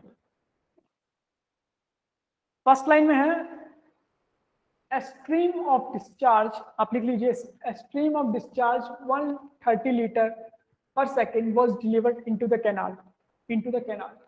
वापस रिपीट करो, a stream of discharge 130 liter per second was delivered into the canal. अब थोड़ा उसको और नीचे लिख देंगे, okay, a stream of discharge 130 liter per second was delivered into the canal and 100 liter per second of the discharge delivered to the field. चलिए आगे चलते हैं, कहां तक था, the water penetration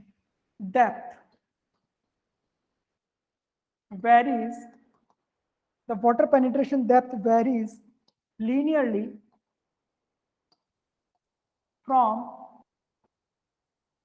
1.7 meter at the head at the head to 1.1 meter at the tail. At the tail of the field.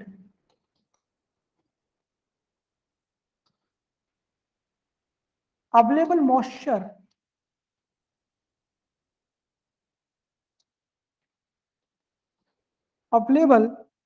holding capacity. Available moisture holding. आगे ये question है तो कंप्लीट करते फिर बाद में आप नोट कर लीजिएगा, एक बार क्लिक कर लीजिएगा, पहले इसको कंप्लीट कर देते हैं एक बार। moisture holding capacity of soil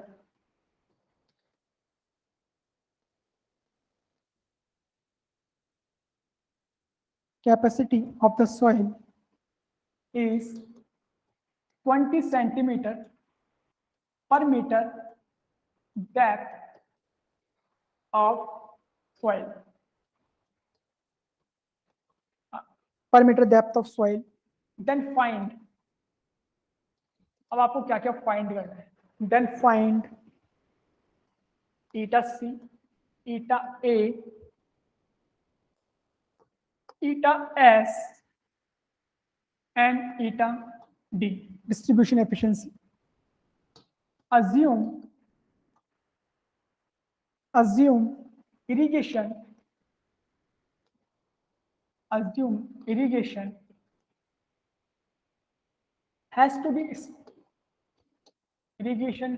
to be started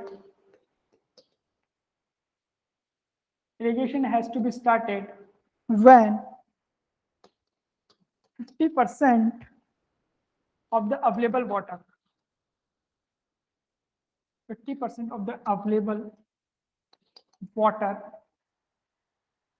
moisture has been depleted.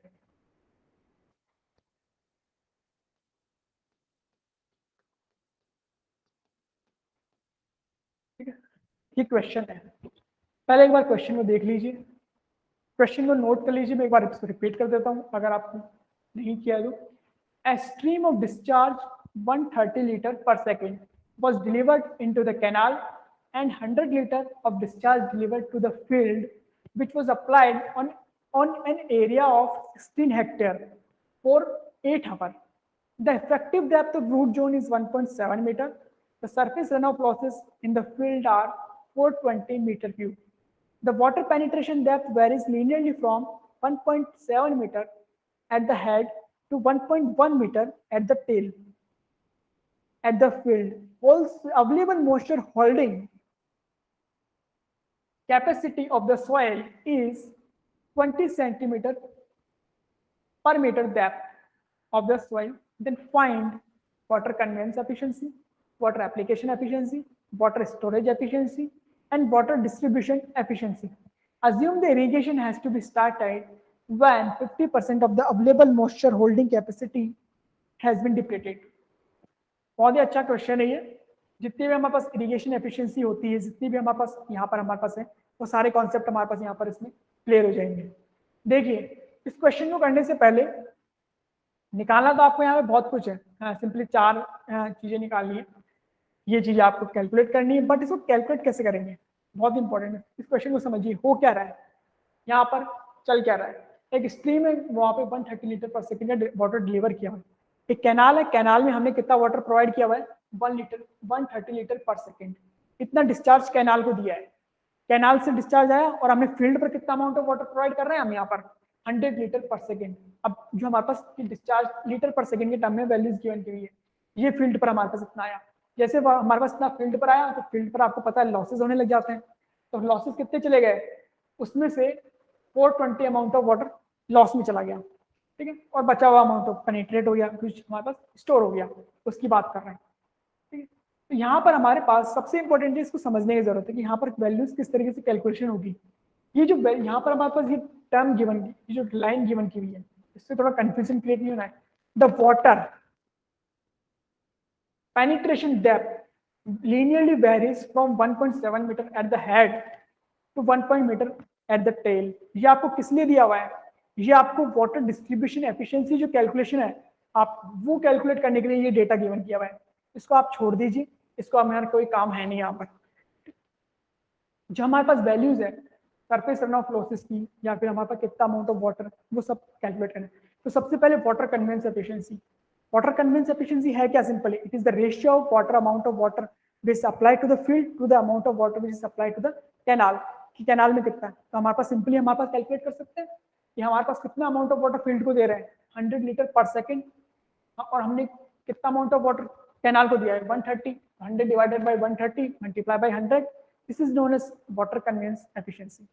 Second हमारे पास है water application efficiency. Water application efficiency क्या है?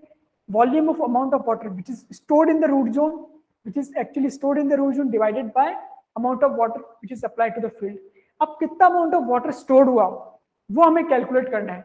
अब वो कैलकुलेट किस तरीके से करना है वो देखिए। ये जो अमाउंट ऑफ वाटर हमने प्रोवाइड किया हुआ है 100 लीटर पर सेकेंड, ये हमने फील्ड पर 8 आवर के लिए प्रोवाइड किया हुआ है। यहाँ पे आप लिखा हुआ है कितने एरिया हमारे पास गिवन किया हुआ है फील्ड का एरिया, और 8 आवर, 8 आवर के लिए हमने ये वाटर प्रोवाइड किया हुआ है। डिस्चार्ज की वैल्यू लीटर पर सेकेंड में, तो टोटल अमाउंट ऑफ वाटर कितना अपना हमने अप्लाई किया 100 लीटर पर सेकेंड, मल्टीप्लाई कर देंगे 8 आवर से, तो यहाँ पर हमारे पास वॉल्यूम के टर्म में हमारे पास वैल्यूज आ जाएगी। ठीक है, चलिए देखते हैं क्वेश्चन को करते हैं। यहाँ पर सबसे इंपॉर्टेंट जो चीज है हमारे पास गिवन की हुई है, इन्होंने हमारे पास effective depth of root zone की वैल्यू भी गिवन की हुई है। जो रूट जोन डेप्थ है उसकी वैल्यू भी आपको गिवन की हुई है 1.7 मीटर। देखिए, और नेक्स्ट हमारे पास ये जो इंपॉर्टेंट ये वाली जो लाइन है, this is the one of the most important. यहाँ से क्वेश्चन सॉल्व होता है कि इरिगेशन हम कब स्टार्ट करते हैं। इरिगेशन मतलब हम फील्ड पर कितना कब आउटसाइड डायरेक्शन, जो हमारे पास इरिगेशन का मतलब क्या है, वाटर प्रोवाइड करना फील्ड पर, तो फील्ड पर हम वाटर कब प्रोवाइड करेंगे वो चीज ये बताता है। देखिए किस तरीके से इसको एक इस तरीके से समझते हैं।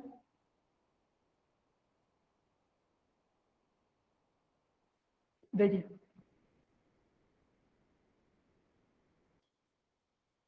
ये हमारे पास ग्राउंड लेवल है,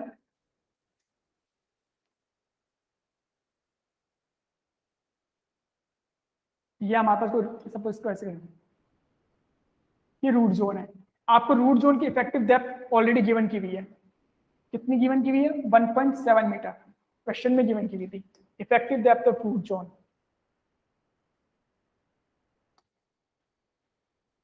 1.7 मीटर। ठीक है, आपको सबसे इंपॉर्टेंट यहाँ पर और क्या गिवन किया हुआ है, तो यहाँ पर available moisture holding capacity of the soil is 20 centimetre per metre depth. मतलब वो कितना मॉइस्चर होल्ड कर सकता है उसकी कैपेसिटी क्या हमारे पास पता है। तो आपकी सॉइल की भी कुछ क्या कैपेसिटी होती है वाटर होल्डिंग करने की, तो वही चीज हमारे पास यहाँ पर गिवन किया हुआ है। तो वाटर होल्डिंग कैपेसिटी कितनी है? 20 centimetre per metre depth of soil. तो एक्चुअल में कितनी डेप्थ हो गई moisture holding capacity? Moisture holding capacity क्या गिवन की हुई है? 20 centimetre per metre depth of soil या फिर रूट जोन। 20 सेंटीमीटर, टोटल हमारे पास कितना है 1.7, यहां से हमारे पास 34 सेंटीमीटर आ जाएगा, मल्टीप्लाई करेंगे वो। तो मतलब ये 34 सेंटीमीटर क्या बता रहा है कि जो हमारे पास ये टोटल रूट जोन है इसमें से ये जो हमारे पास क्या है हमारी रूट जोन है, ये 24 सेंटीमीटर अमाउंट ऑफ वाटर को होल्ड कर सकता है। मॉइस्चर वाटर जो भी है उसको होल्ड कर सकता है। कितना अमाउंट ऑफ वाटर होल्ड कर सकता है ये, अब तक यहाँ पर हमने ये पता किया। अब देखिए क्वेश्चन में क्या गिवन किया हुआ है।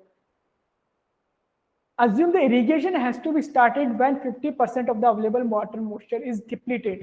इरिगेशन हम कब शुरू करते हैं? जब इसका जो हमारे पास अवेलेबल मॉइस्चर जो हमारे पास हमने कैलकुलेट किया है जो होल्डिंग कैपेसिटी उसका 50% रिड्यूस हो जाए, उसका 50% डिप्लीटेड हो जाए। मतलब 34 का 50% कितना हुआ? हमारे पास कितना 17 सेंटीमीटर। जैसे ही सपोज ये है क्या इस तरह समझिएगा एक हमारे पास जार है, जार में 34 सेंटीमीटर का वाटर हमारे पास भरा हुआ है। अब क्या कर रहे हैं, जैसे कुछ क्या है, वाटर का प्लांट्स क्या है अपने ग्रोथ के लिए क्या वाटर का यूटिलाइजेशन करना स्टार्ट कर देंगे, तो धीरे धीरे वो वाटर क्या हुआ, रिड्यूस होता जाएगा।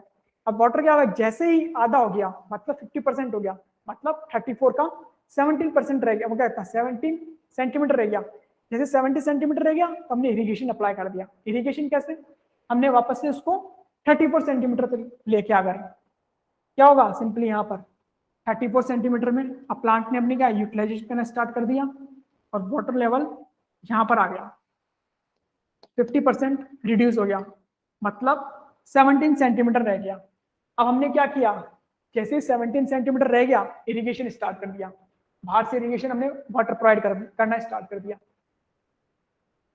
अब वाटर प्रोवाइड कब तक करेंगे, जब अगेन वाटर क्या हो 34 सेंटीमीटर तक ना आ जाए। तो सिंपली हमारे पास ये हो गया। तो यहाँ पर ये लाइन होगा, ये मतलब है, ठीक है। तो यहाँ पर हमारे पास किस तरीके से आप कैलकुलेट कर सकते हो कि 17 सेंटीमीटर कैसे आया है, जो हमारे पास 15 सेंटीमीटर वाली 50% की बात कर रहे थे। तो यहाँ पर इसको आप इसको अगर लिखना चाहें तो डिप्लीटेड वाटर हो गया ये, ठीक है, सिंपल सा।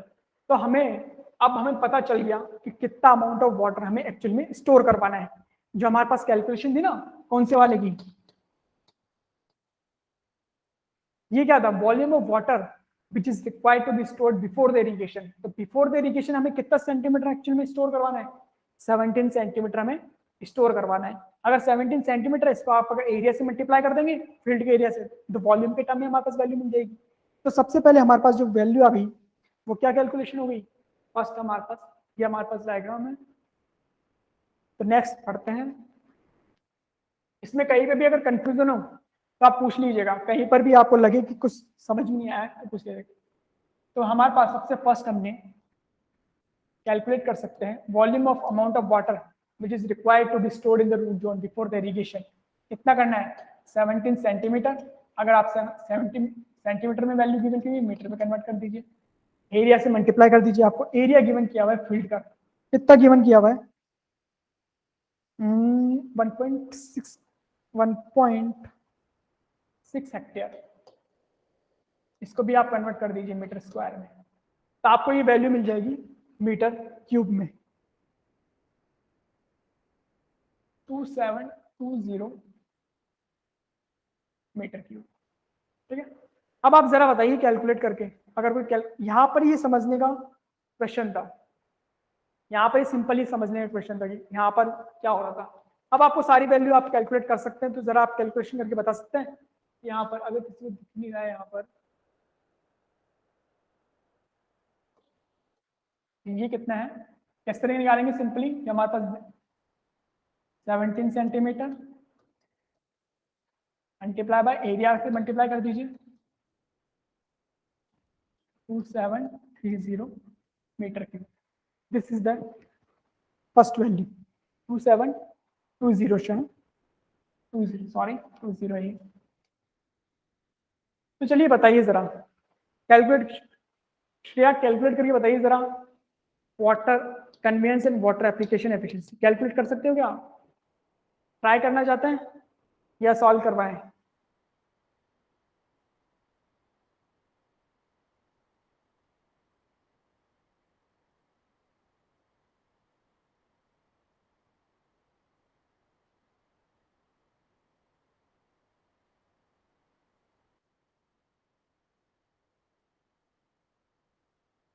चलिए बताते हैं।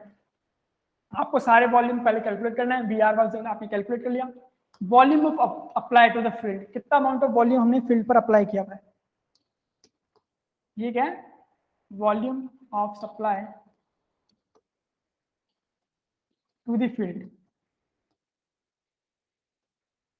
कि कितना हमने सप्लाई किया है, कितना हमने सप्लाई किया वॉल्यूम ऑफ वाटर। सिंपली हम कितना प्रोवाइड कर रहे थे, यहाँ पर हम 100 लीटर पर सेकेंड प्रोवाइड कर रहे थे, तो आप इसको कन्वर्ट कर दीजिए मीटर क्यूब पर सेकेंड में, कितने टाइम के लिए, 8 आवर्स के लिए। तो जस्ट कन्वर्ट इनटू सेकंड्स, तो ये आपको वॉल्यूम के टर्म में हमारे पास वैल्यू मिल जाएगी, ठीक है। अब एक्चुअल में स्टोर कितना हुआ वो कैसे निकालेंगे, सिंपल, ये तो हमारे पास निकल गया VRZ एक्चुअल में ये कैसे निकलता है, फील्ड माइनस लॉसेस। आपको बता दें जो लॉसेस के होने के बाद में जो वाटर स्टोर हो गया, और आपको लॉसेस गिवन किए हुए डायरेक्टली 2880 माइनस लॉसेस आपको गिवन किए हुए थे सरफेस लॉसेस के टर्म में 420, तो माइनस कर दीजिए। 420 आप माइनस करेंगे तो यहाँ पर हमारे पास वैल्यू आ जाएगी 2460 मीटर क्यूब। सिंपल सा, ये हमारे पास एक आ गई। आपके पास सारी वैल्यूज कैलकुलेट हो चुकी है, VRRZ मिल चुका है, VF मिल चुका है, VRZ मिल चुका है, VI हमें पता ही है जो कि हमें क्या 130 लीटर पर सेकेंड था। सारी वैल्यू मिल गई है तो सारी एफिशिएंसी आप कैलकुलेट कर सकते हैं।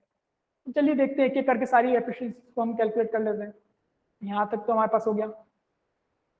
चलिए first efficiency, water conveyance efficiency. Water conveyance efficiency क्या था, simple amount of water which is supply to the field divided by this value. Volume निकालना है, वॉल्यूम में से डायरेक्टली हम कैसे कैलकुलेट कर सकते हैं, हमें इसको चेंज करने की जरूरत नहीं। डिस्चार्ज मल्टीप्लाई टाइम होता है, डिस्चार्ज मल्टीप्लाई टाइम है, डिस्चार्ज हमारे पास ऑलरेडी गिवन किया हुआ था 100 जो कि फील्ड पर अप्लाई था लीटर पर सेकेंड। कैनाल को कितना दिया है 130 लीटर पर सेकेंड। तो ये हमारे पास फर्स्ट एफिशिएंसी आ गई। Second efficiency water application efficiency, amount of water which is stored in the root zone divided by amount of water which is supplied to the field। तो कितना अमाउंट ऑफ वाटर स्टोर हुआ हमने calculate किया था 2460 divided by amount of water which is supplied to the field is 2880। ये हमारे पास calculate हो गया। थर्ड वन वाटर, हाँ हो गया हमारे पास स्टोरेज, क्या था divided by actual amount of required before the irrigation. ये हमारे पास हो गया। तो कितना हमारे पास हो गया divided by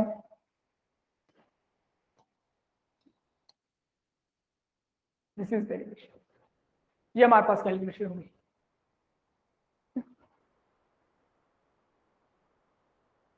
now water distribution efficiency. तो वाटर डिस्ट्रीब्यूशन एफिशिएंसी आपको अभी बताया था कि किस तरीके से कैलकुलेट करेंगे। आपको दिया हुआ है यहाँ पर हेड पॉइंट पर कितना पेनिट्रेशन हुआ है क्वेश्चन के अकॉर्डिंग 1.7 मीटर और यहाँ पर 1.1 मीटर। तो जरा बताइए कैलकुलेट करके, श्रेया बताइए जरा एक बार वाटर डिस्ट्रीब्यूशन एफिशिएंसी। इसके लिए वाटर डिस्ट्रीब्यूशन एफिशिएंसी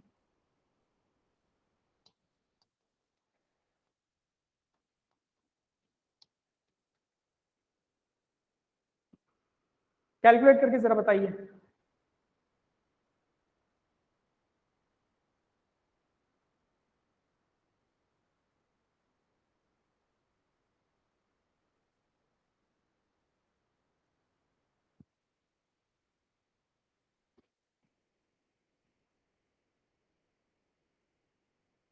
इस न्यूमेरिकल में कोई प्रॉब्लम, ये न्यूमेरिकल समझना इंपॉर्टेंट है। ये न्यूमेरिकल अगर आपको समझ में आ गया तो आपके कॉन्सेप्ट समझ में आ जाएंगे, कॉन्सेप्ट क्लियर हो जाएंगे। इरिगेशन एफिशिएंसी को किस तरीके से हम कैलकुलेट करते हैं। 50.57 ये कैसे कैलकुलेट किया 0.57, ये तो रॉन्ग है। 1.7 है और 1.1। आपको सिर्फ कैपिटल डी की वैल्यू कैलकुलेट करनी है, स्मॉल डी की वैल्यू कैलकुलेट करनी है।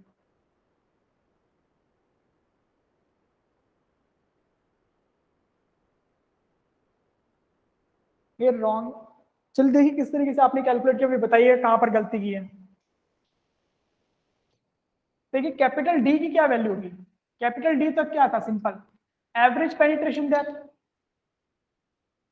1.7 प्लस 1.1 एवरेज क्या होगा डिवाइडेड बाय 2। भाई आपने डिवाइडेड बाय 3 तो नहीं कर दिया इसको, एवरेज कैलकुलेट करना है। एवरेज क्या होता है समेशन किसी भी टर्म का divided by number of terms, ठीक है। तो यहाँ पर इसका एवरेज लेंगे आप तो क्या आ जाएगा हमारे पास 1.4 मीटर। स्मॉल डी आप कैलकुलेट करेंगे इस तरीके से कैलकुलेट करेंगे, स्मॉल डी 1.7 माइनस 1.4 का magnitude and 1.1 minus 1.4 divided by average करना है, 2 ही क्वांटिटी हमारे पास एवरेज करनी है, यहाँ पे हमारे पास 2 आ गई, सिंपली डिवाइडेड बाय 2। अब बताइए जरा क्या आ रहा है, 0.3 आ गया इसका,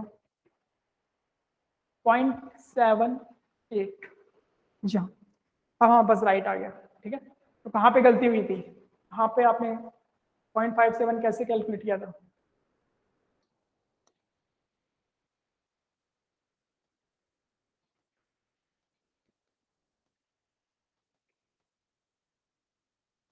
यहाँ पे हमारे पास 78%। ठीक है,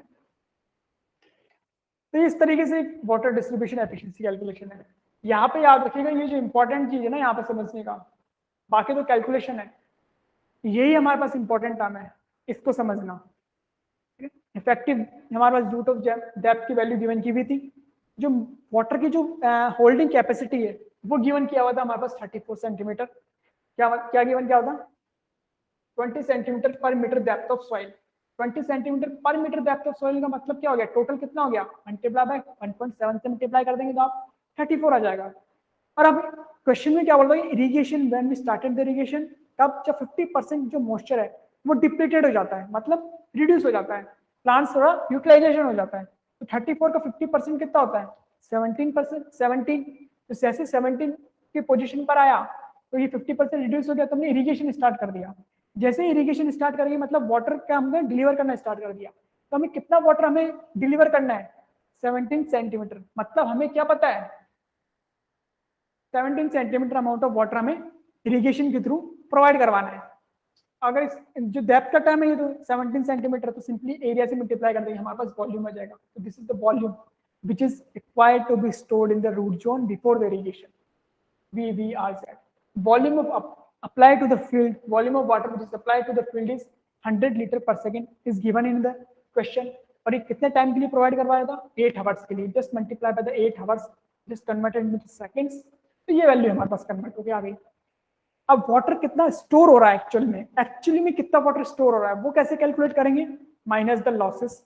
एक्चुअली में हमने कितना फील्ड को प्रोवाइड किया, minus losses, this is the amount of water which is actually stored in the root zone. Then you have to calculate the other values just simply. तो ये हमारे पास इस तरीके से जो इरिगेशन एफिशिएंसी के क्वेश्चंस आते हैं वो इस तरीके से पूछे जाते हैं। ठीक है, तो ये क्वेश्चन बताइए, इसमें कहीं पे कुछ प्रॉब्लम है आपको तो बताइए। एक ही ऑनलाइन है, श्रेया बताइए कुछ प्रॉब्लम इस क्वेश्चन में।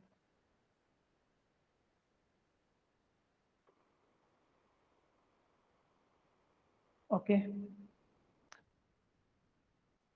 ठीक है, तो इस तरीके से इरिगेशन एफिशिएंसी जो हमारे पास था ये हमारे पास कंप्लीट होता है। इसके बाद में जो हमारे पास जो नेक्स्ट टॉपिक है वो है कंजप्टिव यूज ऑफ वाटर। वो हम नेक्स्ट क्लास में स्टार्ट करेंगे, कंजप्टिव यूज ऑफ वाटर किस तरीके से। ठीक है, तो इस तरीके से यहाँ पर जो भी क्वेश्चंस इससे रिलेटेड है इरिगेशन एफिशिएंसीज वगैरह से, अगर आपके पास कोई मटेरियल अवेलेबल है, गेट का कोई मटेरियल अवेलेबल है या प्रीवियस कुछ क्वेश्चंस आपके पास अवेलेबल है तो आप उसको सॉल्व कर सकते हैं। यहाँ से ये जो इरिगेशन एफिशिएंसी के क्वेश्चंस है तो आपसे सॉल्व हो जाएंगे। ठीक है, अदर वगैरह वो भी हो। चलिए ठीक है, अगर आपको कुछ क्वेश्चंस वगैरह की रिक्वायरमेंट है तो वो आप मुझे ईमेल वगैरह कर सकते हैं, क्वेश्चंस वगैरह आपको डिलीवर हो जाएंगे। तो चलिए फिर हम नेक्स्ट क्लास में मिलेंगे, नेक्स्ट क्लास में हमारी जो होगी तभी आपको बताएंगे। ओके चलिए, okay okay, thank you very much, good night.